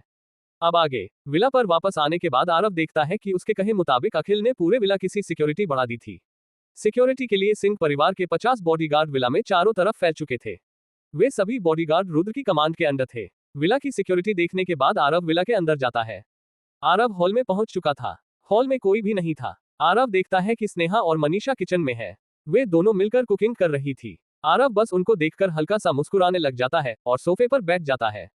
थोड़ी ही देर में आरव बैठा बैठा गंभीर सोच में पड़ जाता है। इस समय कोई भी आरव को देखकर बता सकता था कि आरव किसी गंभीर विषय पर गहन चिंतन कर रहा है। वहीं दूसरी ओर वालिया मैंशन के बड़े से हॉल में बहुत से लोग बैठे हुए थे। पूरे कमरे में एकदम शांति पसरी हुई थी।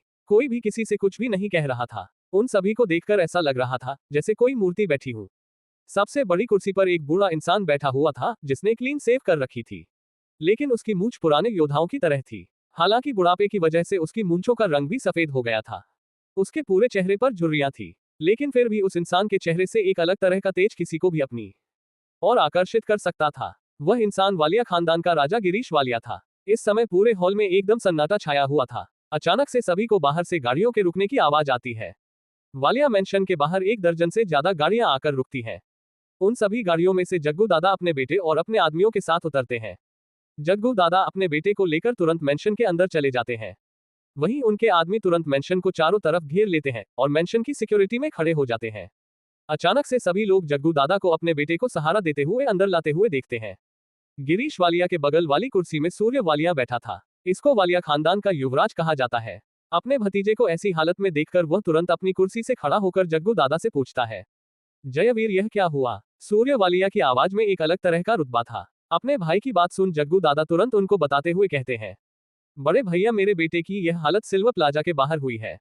जब मैं इसकी जांच पड़ताल करने वहां गया तो मुझे पता चला कि इसकी यह हालत ब्लैक कोबरा गैंग के डेविल ने की है। वहां पर बैठे सभी लोगों ने जैसे ही जग्गू दादा के मुंह से डेविल का नाम सुना तो सभी के चेहरे पर खौफ साफ साफ दिखाई दे रहा था। जग्गू दादा के ये पुष्टि करने के तुरंत बाद तो वालिया खानदान के राजा गिरीश वालिया की भी आंखें छोटी हो जाती हैं। अचानक से उनकी आंखों के सामने एक 15 साल के लड़के का चेहरा दिखाई देता है। गिरीश वालिया के आंखों के सामने जिस लड़के का चेहरा आया था वह 15 साल का आरव था। पूरे वालिया खानदान में वालिया खानदान के राजा गिरीश वालिया ही ऐसे इंसान थे जिन्होंने डेविल का असली चेहरा देखा था।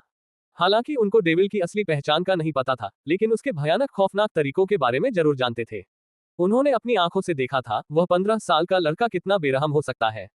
उस लड़के के बारे में सोचने के तुरंत बाद उनकी नजर अपने बाएं हाथ पैर जाती है, जहां पर उनकी चिटली उंगली कटी हुई थी। अपनी कटी हुई उंगली को देखने के तुरंत बाद उनकी आंखों के सामने वह दृश्य चलने लग जाता है जिस वजह से उनकी चिटली उंगली कटी थी। अपनी यादों में उन्हें दिखाई देता है वह एक बिल्डिंग में बैठे दूसरी बिल्डिंग में चल रही लड़ाई को देख रहे थे। इस समय उस दूसरी बिल्डिंग में लगभग 100 से 200 आदमी मौजूद थे। उनको देखकर साफ अंदाजा लगाया जा सकता था कि वह मंजे हुए हत्यारे हैं। तभी बिल्डिंग के सामने वाला दरवाजा टूटता है और उसके अंदर से 15 साल का लड़का आता है जिसने अपने पूरे चेहरे को काले रंग के रुमाल से ढक रखा था। इस समय उस लड़के की आंखों में आग साफ साफ दिखाई दे रही थी। उस लड़के के दाएं हाथ में राजस्थानी खंजर था और बाएं हाथ में पिस्तौल थी। उस लड़के ने एक काले रंग की डेनिम जैकेट भी पहनी हुई थी जिसके अंदर उसने एक और राजस्थानी खंजर और पिस्तौल के लिए 12 मैगजीन थी। वह लड़का अंदर आने के तुरंत बाद उन 200 आदमियों के ऊपर कहर बनकर टूट गया था। जब जब उस लड़के का दाएं हाथ का खंजर घूमता तब तब किसी न किसी आदमी का कोई ना कोई अंग जरूर कटता और उसके बाएं हाथ की पिस्टल बिना रुके लगातार फायर किए जा रही थी। उस लड़के की पिस्टल से निकलने वाली एक भी गोली खाली नहीं जा रही थी। हालांकि उन 200 आदमियों के पास भी बंदूक थी, लेकिन उन लोगों की पिस्टल से निकलने वाली कोई भी गोली उसे लड़के को छू तक नहीं पा रही थी। उस 15 साल के लड़के की रफ्तार काफी तेज थी। वह लड़का बिना रुके लोगों को मारते काटते हुए बिल्डिंग के ऊपर जा रहा था। उसकी इस तरह की मारकाट को देखकर ऐसा लग रहा था जैसे किसी नरक के हैवान को बिल्डिंग के अंदर छोड़ दिया गया हो, जो एक एक करके लोगों की जान ले रहा है। अगर उन्हें जान से नहीं मार रहा है तो उन्हें इतना घायल कर रहा है कि वह खड़े होने की हिम्मत भी नहीं कर पा रहे। उससे 15 साल के लड़के के पीछे पीछे 40 हथियार बंद लोग भी उस बिल्डिंग के अंदर प्रवेश कर गए थे। वह लड़का जिन लोगों को छोड़ रहा था वह 40 लोग उनको आराम से देख रहे थे। इन 40 के 40 लोगों ने पूरे शरीर पर काले रंग के सांप की धारियों वाले कपड़े पहन रखे थे, जिसे देखकर कोई भी बता सकता था कि यह सभी ब्लैक कोबरा गैंग के लोग हैं। मात्र 20 मिनट के अंदर ही वह लड़का बिल्डिंग के टॉप वाले फ्लोर पर पहुंच गया था। उस पूरी बिल्डिंग में ऊपर से लेकर नीचे तक खून में लथपथ लोगों की लाशें पड़ी हुई थी। अगर कोई कमजोर दिल वाला इंसान उस बिल्डिंग के अंदर चला जाए तो वह उल्टी कर देगा या फिर वह बेहोश हो जाएगा। उस बिल्डिंग के अंदर चारों तरफ खून ही खून फैला हुआ था। दूसरी बिल्डिंग में बैठे गिरीश वालिया ने जैसे ही ये दृश्य देखा तो उनके भी मुंह से उनका कलेजा निकालने को हो गया था। वह लड़का जैसे ही टॉप फ्लोर पर देखता है तो वहां पर एक इंसान कुर्सियों से बांधा हुआ था, जिसके मुंह में कपड़ा डाल रखा था ताकि वह कोई आवाज न निकाल पाए। लेकिन अचानक से वह लड़का उस इंसान से अपनी नजरें हटाकर तुरंत दूसरी बिल्डिंग की तरफ देखा है।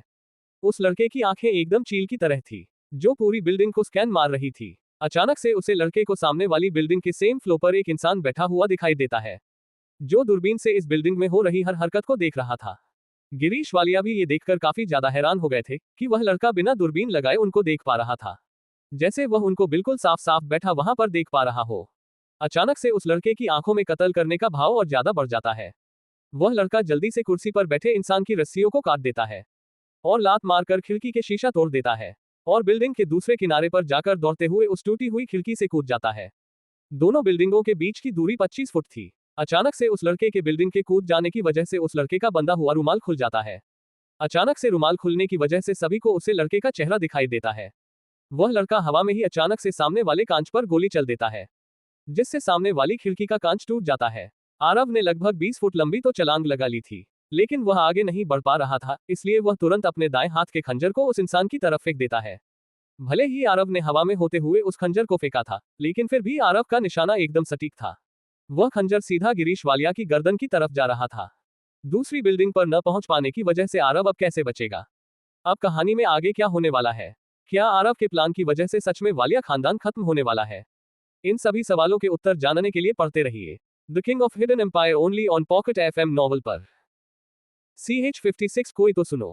पिछले एपिसोड में विला पर वापस आने के बाद आरव देखता है कि उसके कहे मुताबिक अखिल ने विला के सिक्योरिटी बढ़ा दी थी। सिंह परिवार के 50 बॉडीगार्ड विला के चारों तरफ फैल गए थे। अंदर आने के बाद आरव देखता है कि मनीषा और स्नेहा किचन में काम कर रहे हैं, इसीलिए वह हॉल में बैठ जाता है। थोड़ी ही देर में आरव किसी गंभीर विषय पर सोचने लग जाता है। दूसरी ओर वालिया मेंशन में वालिया खानदान के सभी लोग इकट्ठा हो रखे थे। तभी वहां पर एक दर्जन से ज्यादा गाड़ियों के रुकने की आवाज आती है और जग्गू दादा अपने बेटे के साथ वालिया मेंशन के अंदर आते हैं। अपने भतीजे विकास वालिया की ऐसी हालत देखकर अचानक सूर्य वालिया अपनी जगह से खड़े होकर जग्गू दादा से पूछते हैं, जयवीर यह क्या हुआ? अपने भाई के सवाल का जवाब देते हुए जग्गू दादा सूर्य वालिया को बताता है कि उसकी ऐसी हालत सिल्वर प्लाजा में हुई और जब मैंने उसकी जांच पड़ताल की तो पता चला कि इसकी ऐसी हालत करने वाला ब्लैक कोबरा गैंग का डेविल है। जैसे ही सभी लोगों ने डेविल का नाम सुना तो सभी लोगों के चेहरे पर खौफ साफ साफ दिखाई दे रहा था। वही इस नाम को सुन वालिया खानदान के राजा गिरीश वालिया की भी आंखें छोटी हो जाती हैं। अचानक से गिरीश बलिया की आंखों के सामने 15 साल के लड़के का चेहरा दिखाई देता है। पूरे वालिया खानदान में गिरीश वाली यही ऐसे इंसान थे जिन्होंने आरव को देख रखा था।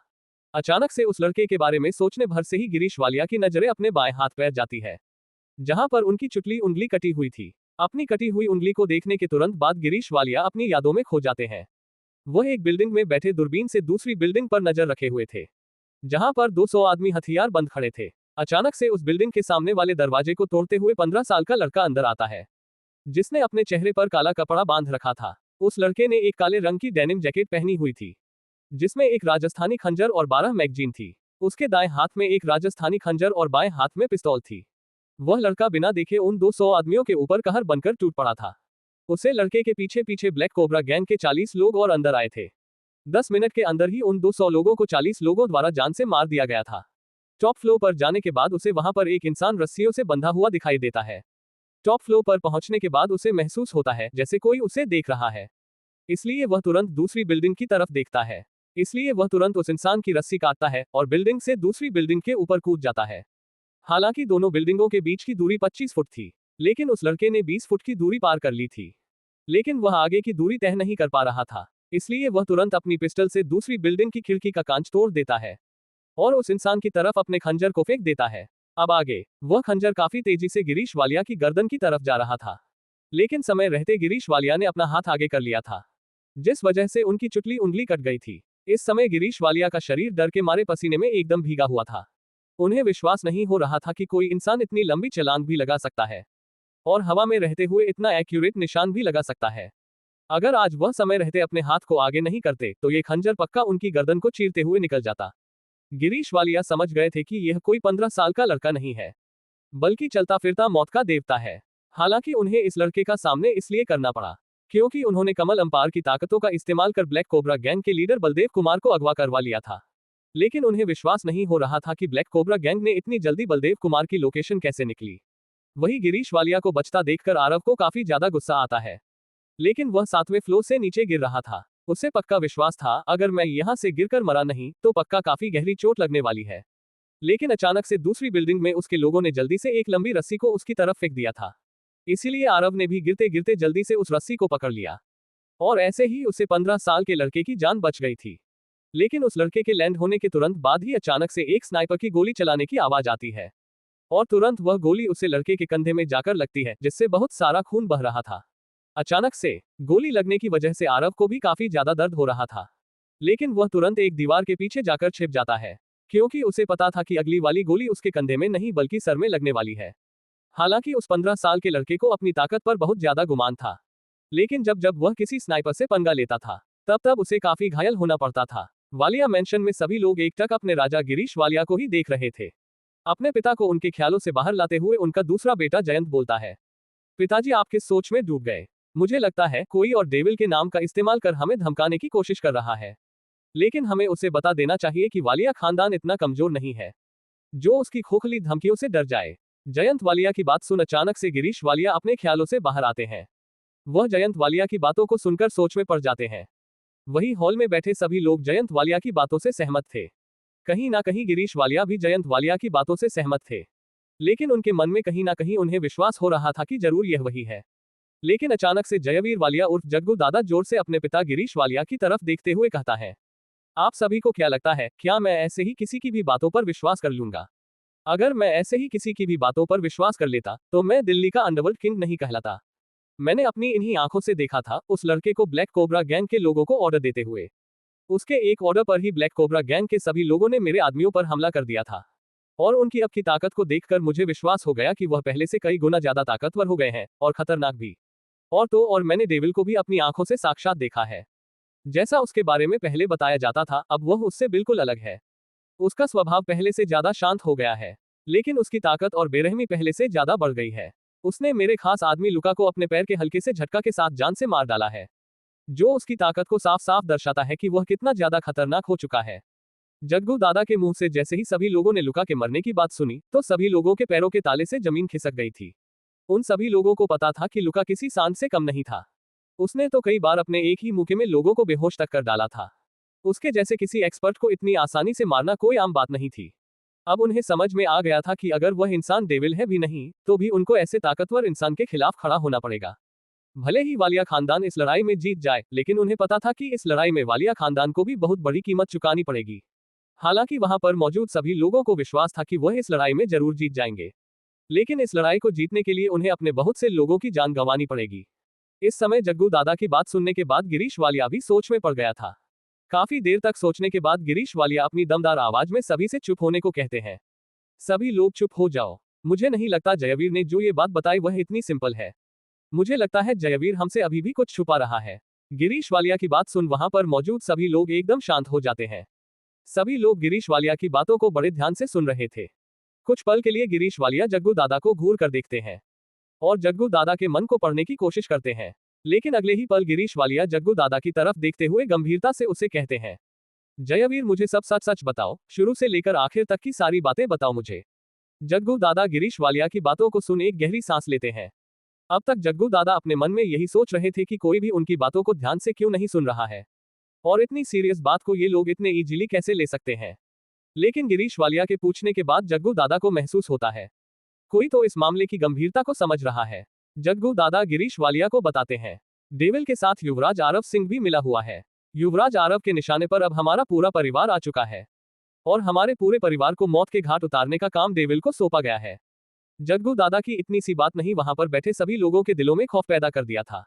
वहां पर एक ऐसा सन्नाटा छा गया था जो तूफान से पहले आने वाली शांति को दर्शा रहा था। अचानक से इस बात में सिंह परिवार का आ जाना सभी को झटका देने के लिए पर्याप्त था। कुछ पल के लिए शांत रहने के बाद जग्गू दादा गहरी सांस लेते हुए सिल्वर प्लाजा में जो कुछ भी हुआ उसे शुरू से लेकर अंत तक बता देते हैं। सारी बात सुनने के बाद वहां पर शांति छा जाती है। कोई भी अपने मुंह से एक शब्द भी नहीं निकाल पा रहा था। वालिया खानदान के राजा गिरीश वालिया भी सारी बात सुनने के बाद गहरी सोच में पड़ जाते हैं। उन्हें विश्वास नहीं हो रहा था कि यह छोटी सी बात इतनी बड़ी मुसीबत पैदा कर देगी। काफी देर तक सोचने के बाद गिरीश वालिया सभी की तरफ देखते हुए कहते हैं, जल्दी से अपने सभी लोगों को सामान पैक करने के लिए बोलो, हमें जल्द से जल्द दिल्ली से निकलना होगा। हमें जल्द से जल्द वापस राजस्थान जाना होगा। वहां पर जाकर ही हम खुद को बचा सकते हैं। गिरीश वालिया की बातें सुन वहां पर मौजूद सभी लोग काफी ज्यादा हैरान हो जाते हैं। उन्हें विश्वास नहीं हो रहा था कि उनके राजा कुछ इस तरह का निर्णय भी ले सकते हैं। हालांकि उन सबको पता था कि मामला गंभीर है, लेकिन उन्होंने कभी नहीं सोचा था कि मामला इतना ज्यादा गंभीर हो सकता है कि उन्हें वापस राजस्थान लौटना पड़ जाए। सूर्य वालिया अपने पिता की तरफ देखते हुए कहता है, पिताजी क्या अब और कोई रास्ता नहीं बचा है? और आपको पूरा विश्वास है राजस्थान जाने के बाद हम बच जाएंगे? आखिर अब कहानी में आगे क्या होने वाला है? गिरीश वालिया सभी को राजस्थान जाने के लिए क्यों कह रहे हैं? आखिर ऐसा क्या राज छुपा है राजस्थान में? इन सभी सवालों के उत्तर जानने के लिए पढ़ते रहिए the king of hidden empire only on pocket FM novel पर। CH-57 बढ़ती नजदीकियां। आरव का फेंका हुआ खंजर तेजी से गिरीश वालिया की गर्दन की तरफ जा रहा था। गिरीश वालिया उस खंजर को रोकने के लिए तुरंत अपने हाथ को आगे कर देते हैं, जिस वजह से उसकी चुटली उंगली कट जाती है। गिरीश वालिया आरव की इस तरह की ताकत को देखकर समझ गए थे कि यह कोई 15 साल का आम लड़का नहीं है, बल्कि चलता फिरता मौत का देवता है। आरव इस ऑपरेशन पर इसलिए आया क्योंकि वालिया खानदान ने कमल अंपार की ताकतों का इस्तेमाल कर ब्लैक कोबरा गैंग के लीडर बलदेव कुमार को बंदी बना लिया था। आरव नीचे गिर रहा था, तभी दूसरी बिल्डिंग में उसके साथी तुरंत एक लंबी रस्सी उसकी तरफ फेंक देते हैं, जिसकी सहायता से आरव नीचे पहुंच जाता है। लेकिन उसे काफी ज्यादा गुस्सा आ रहा था क्योंकि उसके हाथों से गिरीश वालिया बचकर निकल गया था। लेकिन तभी एक स्नाइपर की गोली आरव के कंधे में लगती है। आरव तुरंत एक दीवार का सहारा लेकर उसके पीछे छुप जाता है। गिरीश वालिया यही सोच रहे थे कि तभी उनका दूसरा बेटा जयंत उनको उनके ख्यालों से बाहर लाता है। वह कहता है, कोई हमें डेविल के नाम से डरा रहा है, हमारा खानदान इतना कमजोर नहीं है जो किसी की खोखली धमकियों से डर जाए। सभी लोग जयंत की बातों का समर्थन करते हैं, लेकिन जग्गू दादा तुरंत बीच में ठोकते हुए उन्हें ये बताते हैं, क्या किसी को भी मुझ पर विश्वास नहीं है? मैं ऐसे ही दिल्ली का अंडरवर्ल्ड किंग नहीं बना हूं। मैंने अपनी इन्हीं आंखों से डेविल को अपने सामने बैठा देखा था। उसकी ताकत और बेरहमी पहले से ज्यादा बढ़ गई। उसने अपने एक झटके से लुका को जान से मार डाला। जैसे ही सभी लोगों ने लुका के मरने की बात सुनी तो सभी लोग काफी ज्यादा हैरान हो गए थे। अब उन सभी को मामले की गंभीरता समझ में आ रही थी। अब उन्हें समझ में आ रहा था कि उनका दुश्मन कोई छोटा मोटा गुंडा नहीं है। जग्गू दादा की इस बात ने गिरीश वालिया को सोच में घेर दिया था। कुछ देर सोचने के बाद वह जग्गू से सब कुछ सच सच कहने को कहता है। गिरीश वालिया के उस सब कुछ सच सच पूछने के बाद जग्गू दादा एक गहरी सांस लेते हुए युवराज आरव सिंह और डेविल के बीच की सारी बात बता देता है। जग्गू दादा की बातों ने वहां पर बैठे सभी लोगों के दिलों में खौफ पैदा कर दिया था। इस समय वहां पर एक ऐसा सन्नाटा छा गया था जो तूफान से पहले आने की शांति होती है। इस छोटी सी लड़ाई में अचानक से सिंह परिवार का आज जाना सभी को एक झटका देने के लिए काफी था। कुछ पल शांत रहने के बाद जग्गू दादा एक गहरी सांस लेते हुए सिल्वर प्लाजा में जो कुछ भी हुआ उसे भी बता देते हैं। वालिया खानदान के राजा गिरीश वालिया भी जग्गू दादा की सारी बात सुनने के बाद सोच में पड़ गए थे। काफी देर तक सोचने के बाद गिरीश वालिया सभी को उनका सम्मान पैक करने के लिए कहते हैं और जल्द से दिल्ली को छोड़ने को कहते हैं। वह कहते हैं, हमें जल्द से जल्द राजस्थान जाना होगा, वहां जाकर ही हम खुद को बचा सकते हैं। गिरीश वालिया की बातें सुन वहां पर मौजूद सभी लोग काफी ज्यादा हैरान हो गए थे। उन्हें समझ नहीं आ रहा था कि यह मामला इतना ज्यादा गंभीर हो गया है जो उन्हें वापस राजस्थान लौटना पड़ गया। सूर्य वालिया अपने पिता से पूछता है, पिताजी क्या और कोई रास्ता नहीं बचा है? और आपको पूरा विश्वास है राजस्थान लौटने के बाद हम बच पाएंगे? अब आगे। सूर्य वालिया की बात सुन गिरीश एक गहरी सांस लेते हुए गंभीरता से सूर्य वालिया से कहते हैं, नहीं, मुझे विश्वास नहीं है कि वहां पर लौटने के बाद भी हम सिंह परिवार से बच पाएंगे, लेकिन हमें बचाने की एक कोशिश तो करनी चाहिए। उसे समय हमसे बहुत बड़ी गलती हो गई थी जो सिंह परिवार की ताकतों को कमजोर समझ लिया था। लेकिन अगर मुझे पहले पता होता कि सिंह परिवार कितना ज्यादा ताकतवर है तो मैं कभी भी तुम लोगों को उस पर अटैक करने को नहीं कहता। ये सारी गलती हम सब की है जो लालच के चक्कर में इतने खतरनाक परिवार से दुश्मनी मोल ले ली। गिरीश वालिया की बातें सुन अब सभी लोग अपने किए पर पछता रहे थे। अगर उन्हें पता होता कि सिंह परिवार कोई छोटी मोटी मछली नहीं बल्कि इस समुद्र की सबसे बड़ी व्हेल मछली है जो किसी को भी पल भर में नष्ट करने की ताकत रखती है। गिरीश वालिया के ऑर्डरों का पालन करते हुए वे सभी तुरंत अपनी अपनी गाड़ियों में राजस्थान की तरफ निकल पड़ते हैं। वही अपने विला में आरव काफी गहन चिंतन में था। अचानक से उसे अपने कंधे पर किसी का हाथ महसूस होता है, जिस वजह से वह तुरंत हड़बड़ाते हुए मुड़कर देखता है। उसे अपने बगल में स्नेहा बैठी हुई दिखाई देती है।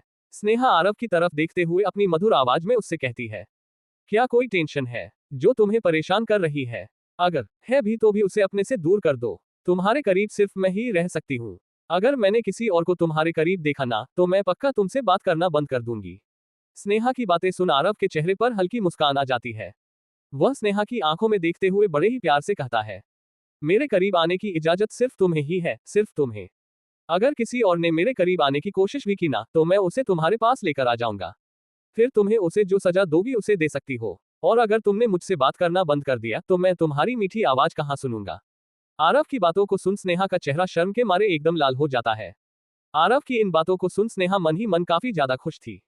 हालांकि भले ही इतने सालों से दोनों के बीच पति पत्नी का कोई रिश्ता नहीं था, भले ही वह सिर्फ नाम के पति पत्नी थे, आज उसे महसूस हो रहा था कि आरव शुरू से ही उसे बहुत प्यार करता आ रहा है। पहले वह उसकी हर ख्वाहिश पूरी करने के लिए अपनी जान लगा देता था।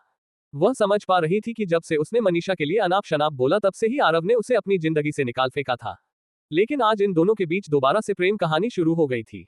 उसे पता था कि जब जब उसे मदद की जरूरत पड़ी थी तो आरव ने ही उसकी मदद की थी, इसलिए अब वह आरव का साथ कभी भी नहीं छोड़ने वाली है। अब स्नेहा आरव और अपना रिश्ता शुरू करना चाहती थी, इसलिए स्नेहा हिम्मत करते हुए आरव की बाह में अपना हाथ डाल देती है और उसके कंधे पर सर रख लेती है। अचानक से आरव भी स्नेहा की इस प्रतिक्रिया से काफी ज्यादा हैरान हो गया था, लेकिन अगले ही पल उसके चेहरे पर हल्की मुस्कान आ गई थी। वह तुरंत अपने दूसरे हाथ से स्नेहा के सिर को सहलाने लग जाता है। स्नेहा को भी आरव के द्वारा इस तरह प्यार करने से काफी सुकून मिल रहा था। स्नेहा तुरंत टेबल पर रखी चाय को उठती है और एक घुट लेते हुए आराम से कहती है, चाय पियोगे? उसकी बात सुन आरव हल्का सा मुस्कुरा देता है और अपनी गर्दन हिला देता है। आरव से जवाब मिलने के बाद स्नेहा अपनी झूठी चाय को आरव की तरफ करते हुए कहती है, लो पियो। आरव भी स्नेहा की इस तरह की हरकत से हैरान हो गया था, लेकिन मन ही मन वह खुश था। वह पहले कहता था स्नेहा जरूर एक न एक दिन उसके प्यार को समझेगी, और आज वह दिन आ गया था। आरव भी स्नेहा की झूठी चाय को लेकर एक घूंट पीता है। एक घूंट पीने के बाद आरव स्नेहा की तरफ देखते हुए कहता है, वाह, आज तो चाय काफी अच्छी बनी है और तुम्हारी झूठी होने की वजह से यह और ज्यादा मीठी हो गई है। आरव के मुंह से अपनी तारीफ सुन स्नेहा मुस्कुराने लग जाती है। चाय खत्म करने के बाद आरव स्नेहा से कहता है, इतनी अच्छी चाय बनाने के लिए तुम्हें एक तोहफा तो जरूर देना चाहिए। इतना कह आरव तुरंत स्नेहा को अपनी बाहों में लेता है और उसके माथे पर एक किस कर देता है। इस समय स्नेहा आरव की बाहों में थी। आरव को अपने इतने करीब पाकर स्नेहा के शरीर में सनसनी दौड़ जाती है। आरव के शरीर से निकलने वाली गंध स्नेहा को मदहोश किए जा रही थी। आरव भी स्नेहा के इतने करीब आकर बहक रहा था। आरव स्नेहा को बिल्कुल अपने करीब कर लेता है और अपने होठों को स्नेह के होठों की तरफ लेकर जाने लग जाता है। अचानक से आरव का फोन बजता है, जिस वजह से वे दोनों इस माहौल से बाहर निकल आते हैं। स्नेहा तुरंत आरव के कप को उठाकर किचन की तरफ चली जाती है।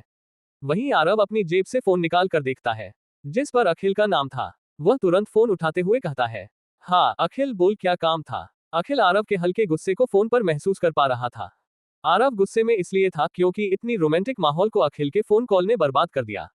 वहीं अखिल आरव से तुरंत माफी मांगते हुए कहता है, युवराज मुझे माफ करना अगर मैंने आपको डिस्टर्ब किया हो तो, लेकिन बात कुछ अर्जेंट थी। अखिल की बात सुन आरव भी अपने आप को शांत करते हुए अखिल से कहता है, हाँ बोलो क्या परेशानी है? आरव के सवाल का जवाब देते हुए अखिल कहता है, युवराज वह वालिया खानदान के सभी लोग अचानक से दिल्ली छोड़कर जा रहे हैं।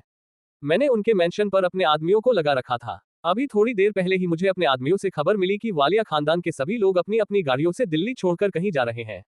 युवराज मुझे तो लगता है उन्हें हमारे प्लान के बारे में शायद पता चल गया है। अखिल की बात सुन आरव को भी हैरानी होती है कि उसकी धमकी सुनने के बाद भी वालिया खानदान दिल्ली छोड़कर कैसे जा सकता है। थोड़ी देर सोचने के बाद आरव अखिल से कहता है, तुम एक काम करो, अपने आदमियों को उनके पीछे लगाओ। उनकी पल पल की खबर मुझे मिलती रहनी चाहिए और अभी के लिए अपने प्लान को रोक दो। लेकिन मैं जितना कहा था उसके मुताबिक तुमने शेरदहाड़ विद्यापीठ से 200 आदमियों को बुला लिया है ना? जिस पर अखिल कहता है, जी युवराज, आपके कहे मुताबिक मैंने हमारे शेरदहाड़ विद्यापीठ से 200 लोगों को बुला लिया है। वे सभी इस समय हमारे होटल में रुके हुए हैं। अखिल की सारी बात सुनने के बाद आरव कुछ देर के लिए सोचता है और फिर बड़ी ही धीमी आवाज में अखिल को ऑर्डर देते हुए कहता है, तुम एक काम करो, वालिया खानदान के पीछे हमारे विद्यापीठ के लोगों को भी भेज दो और उन्हें खासकर कह देना कि वालिया खानदान के अंदर जो कुछ भी आए उन्हें हड़प लेना। मैं वालिया खानदान को एक बहुत बड़ा झटका देने वाला हूँ, इसलिए तुम अपने आदमियों के साथ तुरंत वालिया खानदान की सभी प्रॉपर्टी और बिजनेस को टेक ओवर कर लो और अगर कोई तुम्हें ऐसा करने से रोके तो सीधे उसे मौत रानी के दर्शन करा देना। और आज रात से पहले वालिया खानदान अपनी लोकेशन पर पहुंच जाता है तो आज रात हमने जो प्लान बनाया था वही एग्जीक्यूट होगा, लेकिन जगह बदल जाएगी। आरव की बात सुन अखिल काफी ज्यादा हैरान हो गया था, लेकिन वह अखिल के विरुद्ध नहीं जा सकता था। ऐसा इसलिए धीमी आवाज में कहता है, जी युवराज, आरव ने शेरदहाड़ विद्यापीठ के लोगों को कैसे बुलाया? आखिर कौन है यह विद्यापीठ के लोग? आखिर आरव का क्या प्लान है जिसको आरव रात को एग्जीक्यूट करने वाला है? इस कहानी में आगे क्या होगा जानने के लिए पढ़ते रहिए the king of hidden empire only on pocket FM novel पर। CH-58 प्लेन एग्जीक्यूट करो। पिछले एपिसोड में आरव अखिल से कहता है वह अपने विद्यापीठ के लोगों को वालिया खानदान के पीछे लगा दे और उनकी सारी प्रॉपर्टी और बिजनेस टेक ओवर कर ले और अगर कोई तुम्हें ऐसा करने से रोके तो उन्हें सीधा मौत की रानी के दर्शन करा देना। और वालिया खानदान आज रात से पहले अपनी लोकेशन पर पहुंच जाए तो वही प्लान एग्जीक्यूट होगा जो हमने बनाया था। आरव की बात सुन अखिल काफी ज्यादा हैरान हो गया था, लेकिन वह आरव के विरुद्ध नहीं जा सकता था, इसलिए धीमी आवाज में कहता है, जी युवराज। अब आगे। आरव ने जिस विद्यापीठ के लोगों को वालिया खानदान के पीछे जाने को कहा, यह विद्यापीठ सिंह परिवार के लिए ही काम करता है। इस विद्यापीठ के साथ साथ नीली आंख विद्यापीठ भी सिंह परिवार के लिए ही काम करता है। जब एक परिवार दो विद्यापीठ को चलता है तो उसकी ताकत काम तो नहीं हो सकती है। मार्शल आर्ट की दुनिया में इन दोनों विद्यापीठ का काफी अच्छा रुतबा है। थोड़ी ही देर में दिल्ली से वालिया खानदान लगभग गायब सा हो गया था। शाम तक वालिया खानदान राजस्थान के करौली जिला पहुंच गया था। पूरे करौली जिला में वालिया खानदान का दबदबा था। यहाँ पर आने के बाद उन्होंने सोचा है, यहाँ पर आकर शायद वह बच सकते हैं। जितने भी ताकतवर खानदान है वह लगभग सारे राजस्थान से ही बिलोंग करते हैं। सिंह परिवार भी राजस्थान से ही था। वही वालिया खानदान की तरह सिंह परिवार का भी जैसलमेर और जयपुर में दबदबा था। हालांकि सिंह परिवार पूरे राजस्थान को कंट्रोल करता था, लेकिन फिर भी उसकी जड़ें जैसलमेर और जयपुर से ही थी। वालिया खानदान के करौली में पहुंचने के तुरंत बाद ही अखिल ने आरव को सारी डिटेल भेज दी थी। थोड़ी देर सोचने के बाद आरव ने मन बना लिया था कि वह वालिया खानदान को उसी के घर में घुसकर मारेगी। आरव तुरंत अखिल को ऑर्डर देते हुए कहता है, जल्दी से हेलीकॉप्टर रेडी करो, मैं आ रहा हूँ। इतना कह आरव बिना अखिल की बात सुन कॉल रख देता है। वही आरव का ऑर्डर मिलने के तुरंत बाद अखिल ने सिंह परिवार के प्राइवेट हेलीकॉप्टर को रेडी करवा दिया था।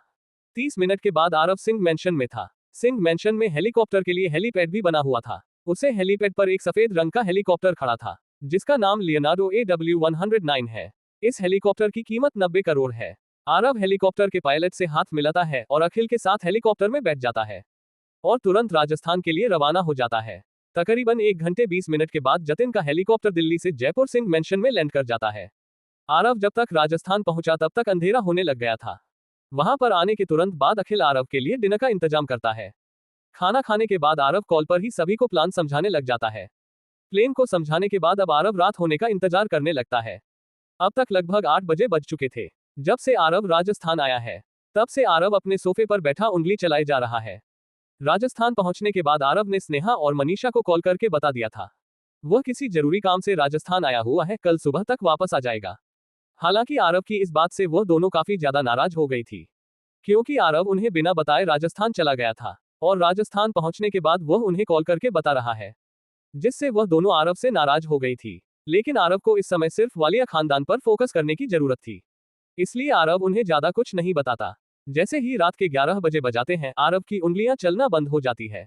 वहीं अखिल की धड़कनें अब तेज होना शुरू हो चुकी थी, क्योंकि उसे पता था कि आज रात वह कुछ ऐसा करने वाले हैं जो बहुत खतरनाक है। वही करौली जिले में वालिया मैंशन में सभी लोग आराम से सो रहे थे। अगले ही पल अखिल को कॉल आता है। दूसरी तरफ की सारी बात सुनने के बाद अखिल आरव की तरफ देखते हुए धीमी आवाज में लेकिन गंभीरता से कहता है, युवराज, वालिया खानदान की सभी प्रॉपर्टी और बिजनेस को टेक ओवर कर लिया गया है। हमें बस अब अगला कार्य करने का ऑर्डर चाहिए। अखिल की बात सुनने के बाद आरव के चेहरे पर अब कहीं जाकर एक मुस्कान आई थी। आरव मुस्कुराते हुए अखिल से कहता है, ऑर्डर है। आरव की बात सुन अखिल फोन को दोबारा से कान पर लगाते हुए कहता है, युवराज ने ऑर्डर दे दिया है। अखिल इतना कह फोन रख देता है। वही करौली जिले में अचानक से हलचल होने लग जाती है। वालिया खानदान का पीछा करते करते आरव के सभी आदमी करौली जिले में पहुंच गए थे। करौली जिले में वह हलचल आरव के आदमियों से ही हो रही थी। करौली जिले में एक राजा के महल के चारों तरफ लोग फैलने लग जाते हैं। यह कोई महल नहीं बल्कि वालिया खानदान का मेंशन था। वालिया खानदान के मेंशन को लगभग 200 आदमी घेर कर खड़े हो गए थे। ये 200 आदमी शेरदहाड़ विद्यापीठ के लोग थे। उन विद्यापीठ के लोगों के पीछे हथियारबंद सिंह परिवार के पर्सनल बॉडीगार्ड भी खड़े हो गए थे। सिंह परिवार के पर्सनल बॉडीगार्ड की तादाद 100 से ऊपर थी, लेकिन ये सभी लोग सिर्फ अकेले नहीं आए थे बल्कि 4 बड़े टैंकर भी लेकर आए थे। सिंह परिवार के पर्सनल बॉडीगार्ड तुरंत टैंकरों के लीवर खींच देते हैं और लिक्विड को पूरे वालिया मेंशन के ऊपर छिड़क देते हैं। कुछ देर में वालिया मेंशन ने उससे लिक्विड से इतना ज्यादा भीग गया था जैसे भारी बरसात में भीग गया हो। उसकी हर दीवार से टप टप वह लिक्विड गिर रहा था। अगले ही पल एक हेलीकॉप्टर वालिया मेंशन के ऊपर उड़ता हुआ दिखाई देता है। उस हेलीकॉप्टर के अंदर आरव और अखिल बैठे हुए थे। आरव हेलीकॉप्टर का गेट खोलकर अपनी जेब से एक सिगरेट निकलता है और अपने मुंह में रख लेता है। आरव वालिया मेंशन की तरफ देखते हुए ही अपना हाथ आगे बढ़ता है और अखिल उसे हाथ के ऊपर लाइटर रख देता है। अब लाइटर से अपने सिगरेट को जलाता है। सिगरेट चासने के बाद आरव एक गहरा कश लेता है और दोबारा से लाइटर जलाकर उसे जलते हुए ही लॉक कर देता है और एक और कश लेने के बाद लाइटर को हेलीकॉप्टर से नीचे छोड़ देता है। जैसे जैसे लाइटर नीचे जा रहा था अखिल की धड़कन बढ़ती जा रही थी। आरव हेलीकॉप्टर में रखी एक 5 लीटर की केनी को उठाता है और हेलीकॉप्टर के ऊपर से कूद जाता है। आरव को हेलीकॉप्टर से कूदता देखकर अखिल की आंखें हैरानी में बड़ी हो जाती है। अखिल ने कई बार आरव से प्लान पूछा था, लेकिन ये तो प्लेन में था ही नहीं। जितनी तेजी से लाइटर वालिया मेंशन की तरफ जा रहा था, उससे भी तेजी से आरव नीचे जा रहा था। आरव को ऐसे देखकर अखिल का गला सूख जाता है। वही हेलीकॉप्टर का पायलट भी काफी ज्यादा हैरान था। उसे विश्वास नहीं हो रहा था कि कोई चलते हेलीकॉप्टर से कूद भी सकता है। जब तक वे दोनों इस बारे में सोच रहे तब तक तो लाइटर वालिया मेंशन की छत को छू जाता है, और अगले ही पल पूरे वालिया मेंशन में तेज ज्वाला की तरह आग जलने लग जाती है। सिंह परिवार के बॉडीगार्ड ने जो लिक्विड वालिया मेंशन के ऊपर गिराया था, वह पेट्रोल था। आरव ने जो केन उठा रखा था, उसमें भी पेट्रोल था। आरव उस आग में से होते हुए ही वालिया मेंशन की छत को तोड़ते हुए अंदर आता है। अचानक से इतनी तेज आवाज की वजह से सभी लोग अपने अपने कमरों से बाहर आने लग जाते हैं। जग्गू दादा जैसे ही आरव को अपनी आंखों के सामने देखते हैं, तो उनकी सिट्टी पिट्टी गुम हो जाती है। घबराते हुए उसके गले से सिर्फ एक ही नाम निकलता है, डेविल। बस जग्गू दादा ने इतना ही कहा था कि सभी लोगों के दिलों में खौफ पैदा हो गया था। गिरीश वालिया का दूसरा बेटा जयंत तुरंत इधर उधर देखते हुए डर के मारे सभी से चिल्लाते हुए कहता है, हमारे मेंशन को आग लगा दी गई है। जयंत की बात सुन सभी लोग ध्यान से देखते हैं। उनके दिलों में अब खौफ और ज्यादा बढ़ गया था। वही गिरीश वालिया आरव को सिर्फ एकटक देखे जा रहे थे। लेकिन वालिया मेंशन के अंदर आने के बाद आरव सिर्फ रुकता ही नहीं है, बल्कि अपने हाथ में पड़े केन को हवा में फेंक देता है और अपनी कमर के पीछे से अपनी बरेट गन को निकलता है और केन पर शूट कर देता है। अगले ही पल केन में मौजूद सारा पेट्रोल मेंशन के अंदर फैल जाता है। आरव बिना देर किए सभी के पैरों में गोली मारने लग जाता है। मेंशन के अंदर से किसी के भी बोलने की आवाज नहीं, बल्कि गोलियों के चलने की आवाज आ रही थी। आरव का मकसद था कि कोई भी यहां से बचकर न जा पाए। सभी के पैरों में गोली मारने के बाद आरव पेट्रोल में भी गोली मार देता है। गोली के घर्षण की वजह से पेट्रोल में आग लग जाती है। आरव भी उस आग की चपेट में आने लग जाता है। क्या आरव इस आग से बचकर निकल पाएगा? आखिर आरव प्लेन के आखिरी वक्त पर हेलीकॉप्टर से क्यों कूदा? आखिर अब कहानी में आगे क्या होने वाला है, जानने के लिए पढ़ते रहिए the king of hidden empire only on pocket FM novel पर। CH-59 कातिल में नहीं तुम हो। पिछले एपिसोड में वालिया मेंशन को आरव ने आग लगाकर जला दिया था, और मेंशन के अंदर से आग लगाने के लिए आरव खुद मेंशन के अंदर कूद गया था। मेंशन के अंदर सभी को पैरों में गोली मारने के बाद आरव अंदर से भी आग लगा देता है। आरव भी उस आग की चपेट में आने लग जाता है। अब आगे मेंशन के बाहर मौजूद सभी उसके लिए चिंतित हो रहे थे। वही आग को फैलते देखकर भी आरव के चेहरे पर हल्की मुस्कान थी। वहां पर मौजूद वालिया खानदान के किसी भी इंसान को नहीं पता था कि आरव क्यों मुस्कुरा रहा है, लेकिन अगले ही पल उन्होंने जो दृश्य देखा, उनकी आंखें फटी की फटी रह गई थी। आरव अपने एक हाथ को पीछे किए हुए बड़े ही आराम से आग के अंदर चल रहा था। थोड़ी ही देर में आरव के पीछे से चीखने पुकारने की आवाज आने लग जाती है। अपने दुश्मनों को इस तरह गिड़गिड़ाते देखकर आरव के चेहरे पर हल्की मुस्कान आ गई थी। गिरीश वालिया अपने दोनों हाथों को जोड़ते हुए आरव से विनती करते हुए कहते हैं, डेविल, क्या तुम इतने बेरहम हो कि तुम एक इंसान को जिंदा जलते देखकर भी उस पर रहम नहीं आ रहा? क्या तुम्हें इससे कोई फर्क नहीं पड़ता कि तुम एक छोटे बच्चे या फिर एक औरत को मार रहे हो? क्या तुम में इंसानियत नाम की कोई चीज बची भी है या नहीं? गिरीश वालिया की बातें सुन आरव उससे कुछ कहता उससे पहले ही उसका बेटा सूर्य वालिया गुस्से में आरव और अपने पिता से कहता है, पापा जी, इस इंसान के सामने हाथ जोड़ने की कोई जरूरत नहीं है। ये तो सिर्फ पैसों का भूखा है, इस पैसे दीजिए। ये हमारे लिए खुद ही सिंह परिवार को धोखा दे देगा और उसका युवराज को मार देगा। क्यों, मैंने सही कहा ना? तुम बस एक बार मुंह खोलो, मैं तुम्हें उतने पैसे दूंगा। बस बदले में हमारे लिए सिंह परिवार की युवराज को मार दो। सूर्य वालिया की बातों से समर्थन करते हुए जयंत वालिया भी कहता है, जी पापा जी, भैया एकदम सही कह रहे हैं। इस इंसान के चेहरे पर पैसे फेंकिए और फिर देखिए ये कैसे हमारे सामने दुम हिलाता है। आरव को ऐसे भूत बना देखकर सूर्य वालिया की पत्नी संगीता वालिया आरव से कहती है, आखिर तुम्हारी हमारे परिवार से क्या दुश्मनी है, जो तुम हमसे इस तरह से बदला ले रहे हो? क्या तुम्हारा दिल इतना पत्थर है जो तुम एक माँ की पुकार को भी नहीं सुन रहे? क्या तुम्हें औरतों और बच्चों पर भी रहम नहीं आ रहा? आखिर तुम किस मिट्टी के बने हो जो हमें मरता देखकर भी इस तरह शांत खड़े हो? अगर तुम्हारी और हमारे परिवार के बीच कोई परेशानी है तो हम बैठकर इसे सुलझा सकते हैं। संगीता वालिया के इतना कहने के तुरंत बाद ही वालिया खानदान की सभी औरतें, सभी बच्चे आरव से हाथ जोड़कर जिंदगी की भीख मांगने लग जाते हैं। अपने पत्नी और अपने बच्चों को किसी और के सामने हाथ जोड़ता देखकर सूर्य वालिया, जयंत वालिया और जयवीर वालिया उर्फ जग्गू दादा का खून खोलने लग जाता है। सूर्य वालिया तुरंत चिल्लाते हुए कहते हैं, चुप, एकदम चुप। तुम सब लोग किस आदमी के सामने हाथ जोड़ रहे हो जो पैसों के लिए किसी को भी मारने को तैयार हो जाता है? ये सिर्फ एक हत्यारा है। हत्यारे के दिलों में दिल नहीं होता, और वैसे भी यह हमें सिर्फ धोखा देकर ही मार सकता है। इसकी हमारे साथ लड़ने की औकात नहीं है। पता नहीं इसका बाप कितना काया होगा जिसका बेटा इतना काया है। इसकी माँ को शर्म आनी चाहिए जो उसने ऐसे नामर्द को पैदा किया। पता नहीं इसके परिवार वालों ने इसकी परवरिश कैसे की होगी। बेहुदा इंसान। सूर्य वालिया की बातें सुनने के बाद आरव के चेहरे के भाव अचानक से शून्य हो जाते हैं। वह पलटते हुए सूर्य वालिया को देखता है और फिर संगीता वालिया को। संगीता वालिया को एक झलक देखने के बाद आरव संगीता वालिया की तरफ देखते हुए गंभीर भाव में कहता है, मैं सबसे पहले तुम्हारे पहले प्रश्न का उत्तर देता हूँ। मेरे तुम्हारे परिवार से क्या दुश्मनी है, ये तुम्हारा परिवार ही तुम्हें बताया। अब मैं तुम्हारे दूसरे सवाल का जवाब दे रहा हूँ। मेरा दिल पत्थर तुम्हारे इस खानदान में ही बनाया है। अगर तुम्हारा खानदान भूतकाल में वह हरकत नहीं करता तो आज शायद तुम्हारे खानदान के साथ यह नहीं होता। तुम अपने परिवार से पूछो, क्या तुम्हारे परिवार वालों ने कभी किसी माँ की पुकार को सुना?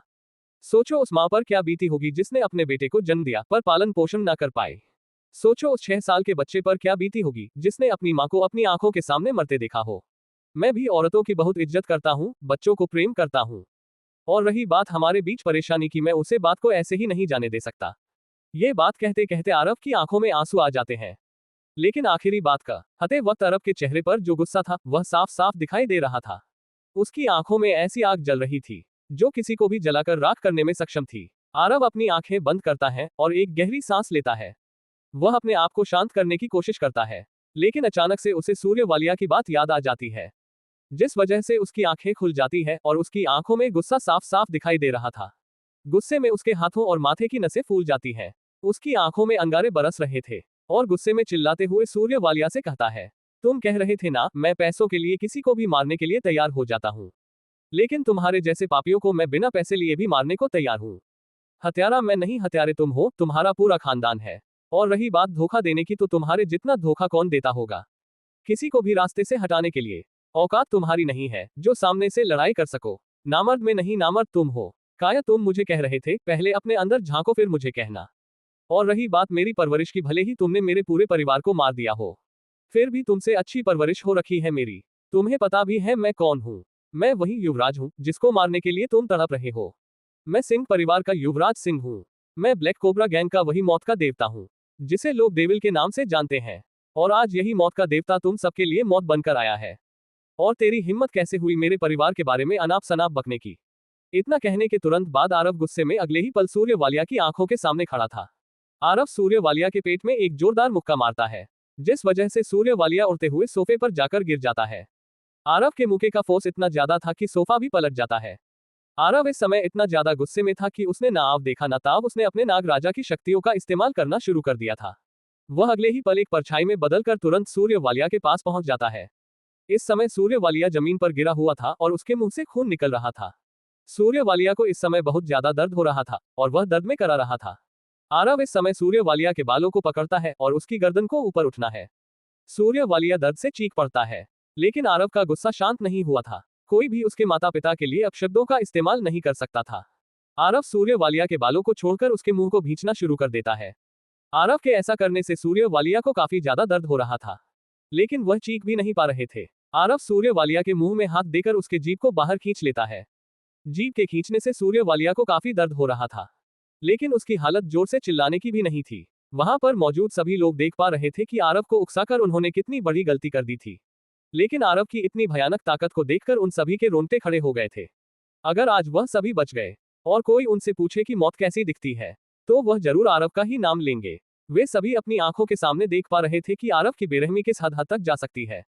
लेकिन सबसे ज्यादा हैरान और डरा हुआ जग्गू दादा था। ऐसा इसलिए था क्योंकि जब उसे पता चला कि डेविल ही सिंह परिवार का युवराज आरव सिंह है, तो उसके पैरों के तले से जमीन खिसक गई थी। अब वह अपनी आंखों के सामने देख पा रहा था कि सिंह परिवार के युवराज आरव सिंह उर्फ डेविल की ताकत कितनी भयानक है।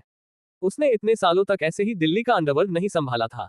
हालांकि जग्गू दादा भी एक उच्च दर्जे का योद्धा था, लेकिन वह भी आरव के सामने अपने आप को काफी छोटा महसूस कर रहा था। आरव के शरीर से निकलने वाले दबाव को जग्गू दादा समझने की कोशिश कर रहे थे।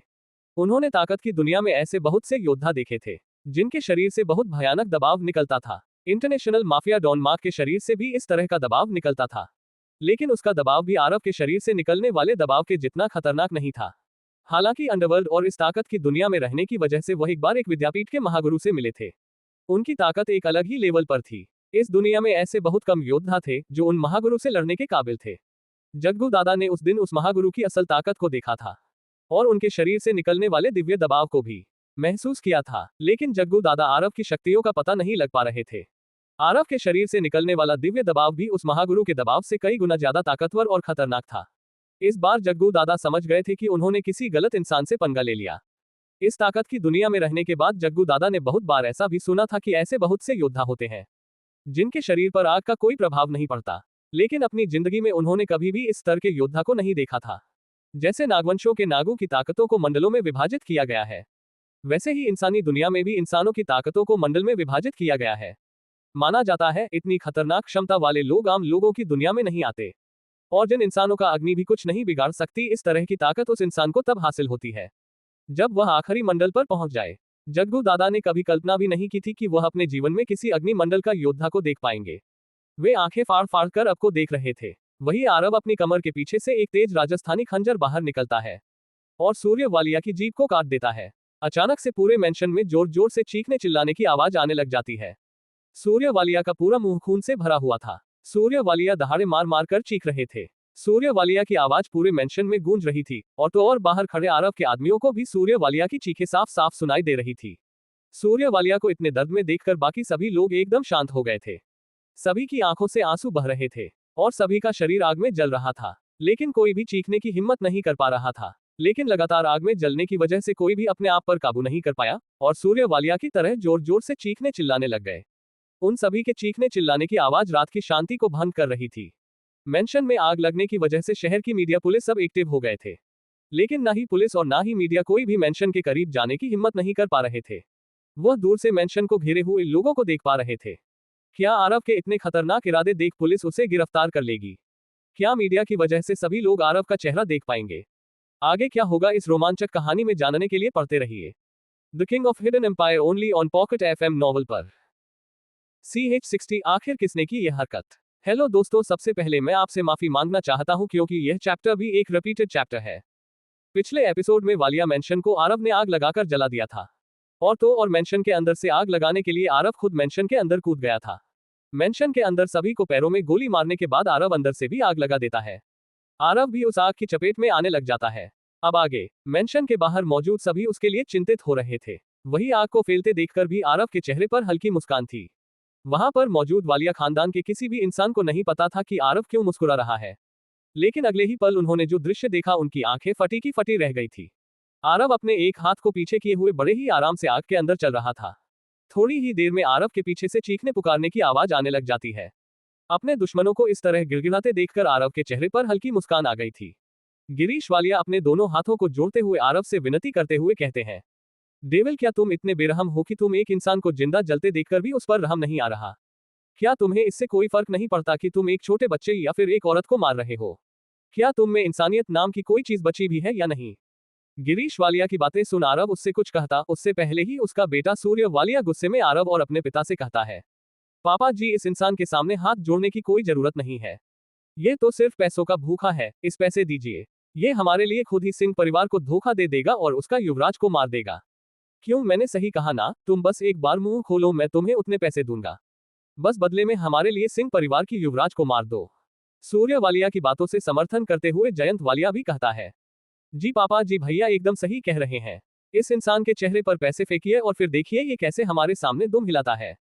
आरव को ऐसे भूत बना देखकर सूर्य वालिया की पत्नी संगीता वालिया आरव से कहती है, आखिर तुम्हारी हमारे परिवार से क्या दुश्मनी है जो तुम हमसे इस तरह से बदला ले रहे हो? क्या तुम्हारा दिल इतना पत्थर है जो तुम एक माँ की पुकार को भी नहीं सुन रहे?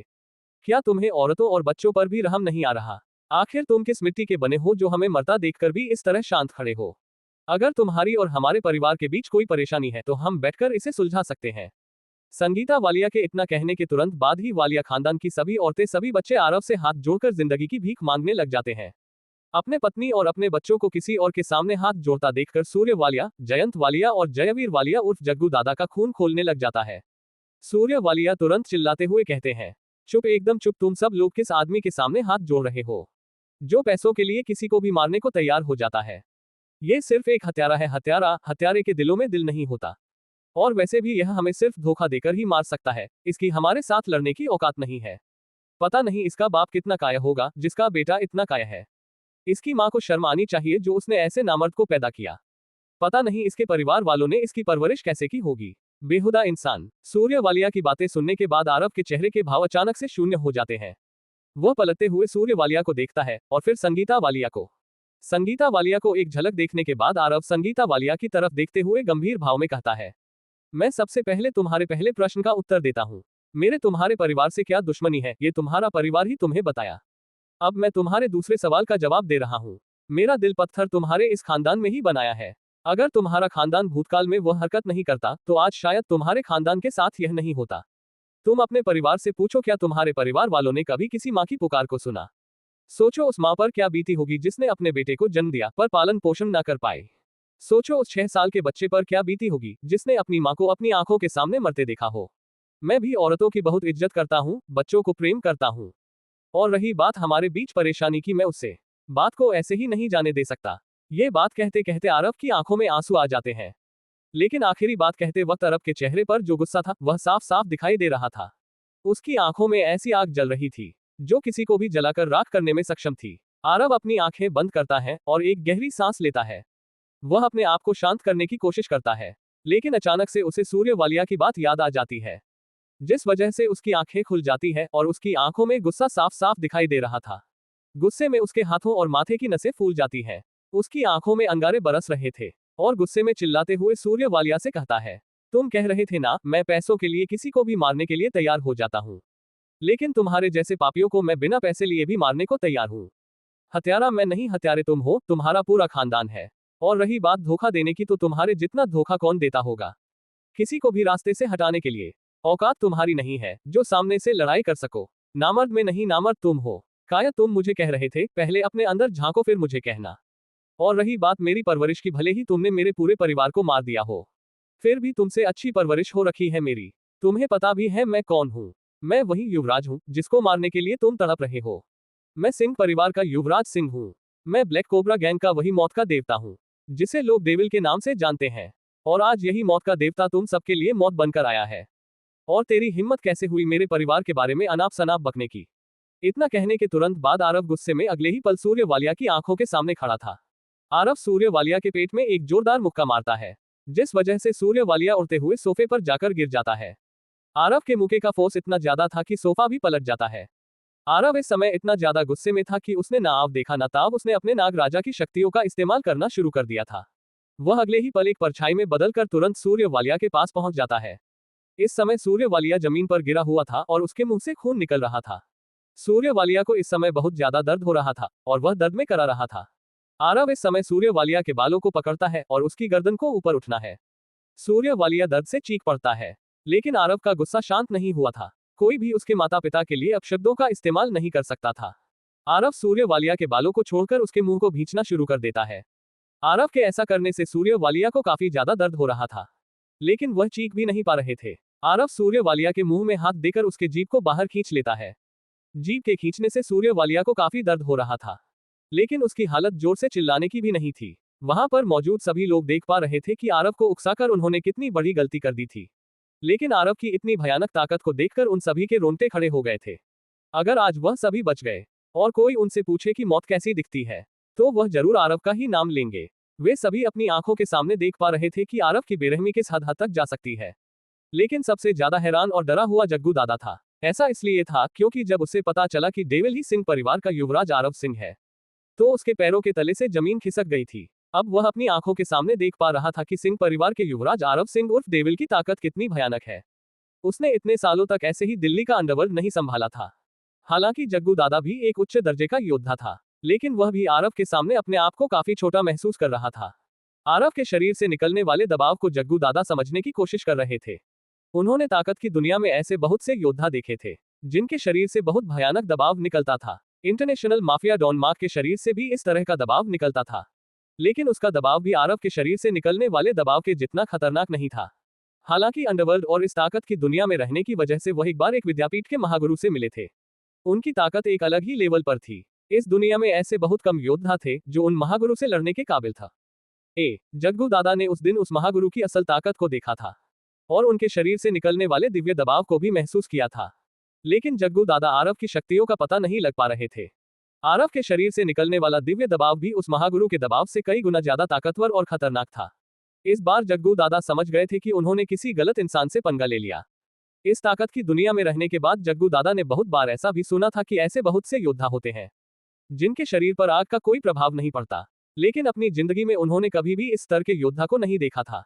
जैसे नागवंशों के नागों की ताकतों को मंडलों में विभाजित किया गया है, वैसे ही इंसानी दुनिया में भी इंसानों की ताकतों को मंडल में विभाजित किया गया है। माना जाता है इतनी खतरनाक क्षमता वाले लोग आम लोगों की दुनिया में नहीं आते, और जिन इंसानों का अग्नि भी कुछ नहीं बिगाड़ सकती, इस तरह की ताकत उस इंसान को तब हासिल होती है जब वह आखिरी मंडल पर पहुंच जाए। जग्गू दादा ने कभी कल्पना भी नहीं की थी कि वह अपने जीवन में किसी अग्नि मंडल का योद्धा को देख पाएंगे। वे आंखें फाड़ फाड़ कर अब को देख रहे थे। वही आरव अपनी कमर के पीछे से एक तेज राजस्थानी खंजर बाहर निकलता है और सूर्य वालिया की जीभ को काट देता है। अचानक से पूरे मेंशन में जोर जोर से चीखने चिल्लाने की आवाज आने लग जाती है।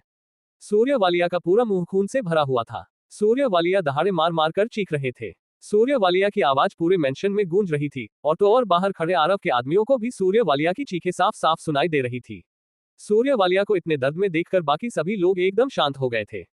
सभी की आंखों से आंसू बह रहे थे और सभी का शरीर आग में जल रहा था, लेकिन कोई भी चीखने की हिम्मत नहीं कर पा रहा था। लेकिन लगातार आग में जलने की वजह से कोई भी अपने आप पर काबू नहीं कर पाया और सूर्य वालिया की तरह जोर जोर से चीखने चिल्लाने लग गए। उन सभी के चीखने चिल्लाने की आवाज रात की शांति को भंग कर रही थी। मेंशन में आग लगने की वजह से शहर की मीडिया पुलिस सब एक्टिव हो गए थे, लेकिन ना ही पुलिस और ना ही मीडिया कोई भी मेंशन के करीब जाने की हिम्मत नहीं कर पा रहे थे। वह दूर से मेंशन को घेरे हुए लोगों को देख पा रहे थे। क्या आरव के इतने खतरनाक इरादे देख पुलिस उसे गिरफ्तार कर लेगी? क्या मीडिया की वजह से सभी लोग आरव का चेहरा देख पाएंगे? आगे क्या होगा इस रोमांचक कहानी में जानने के लिए पढ़ते रहिए the king of hidden empire only on pocket FM novel पर। आज के लिए बस इतना ही दोस्तों। The king of hidden empire की इस रोमांचक कहानी के लिए और जानना चाहते हैं तो अगले पार्ट का इंतजार कीजिए। पसंद आए हो तो लाइक, सब्सक्राइब, शेयर करें। कोई गलती लगे तो कमेंट में बताएं, इससे हमें बेहतर कंटेंट बनाने की प्रेरणा मिलती है। धन्यवाद।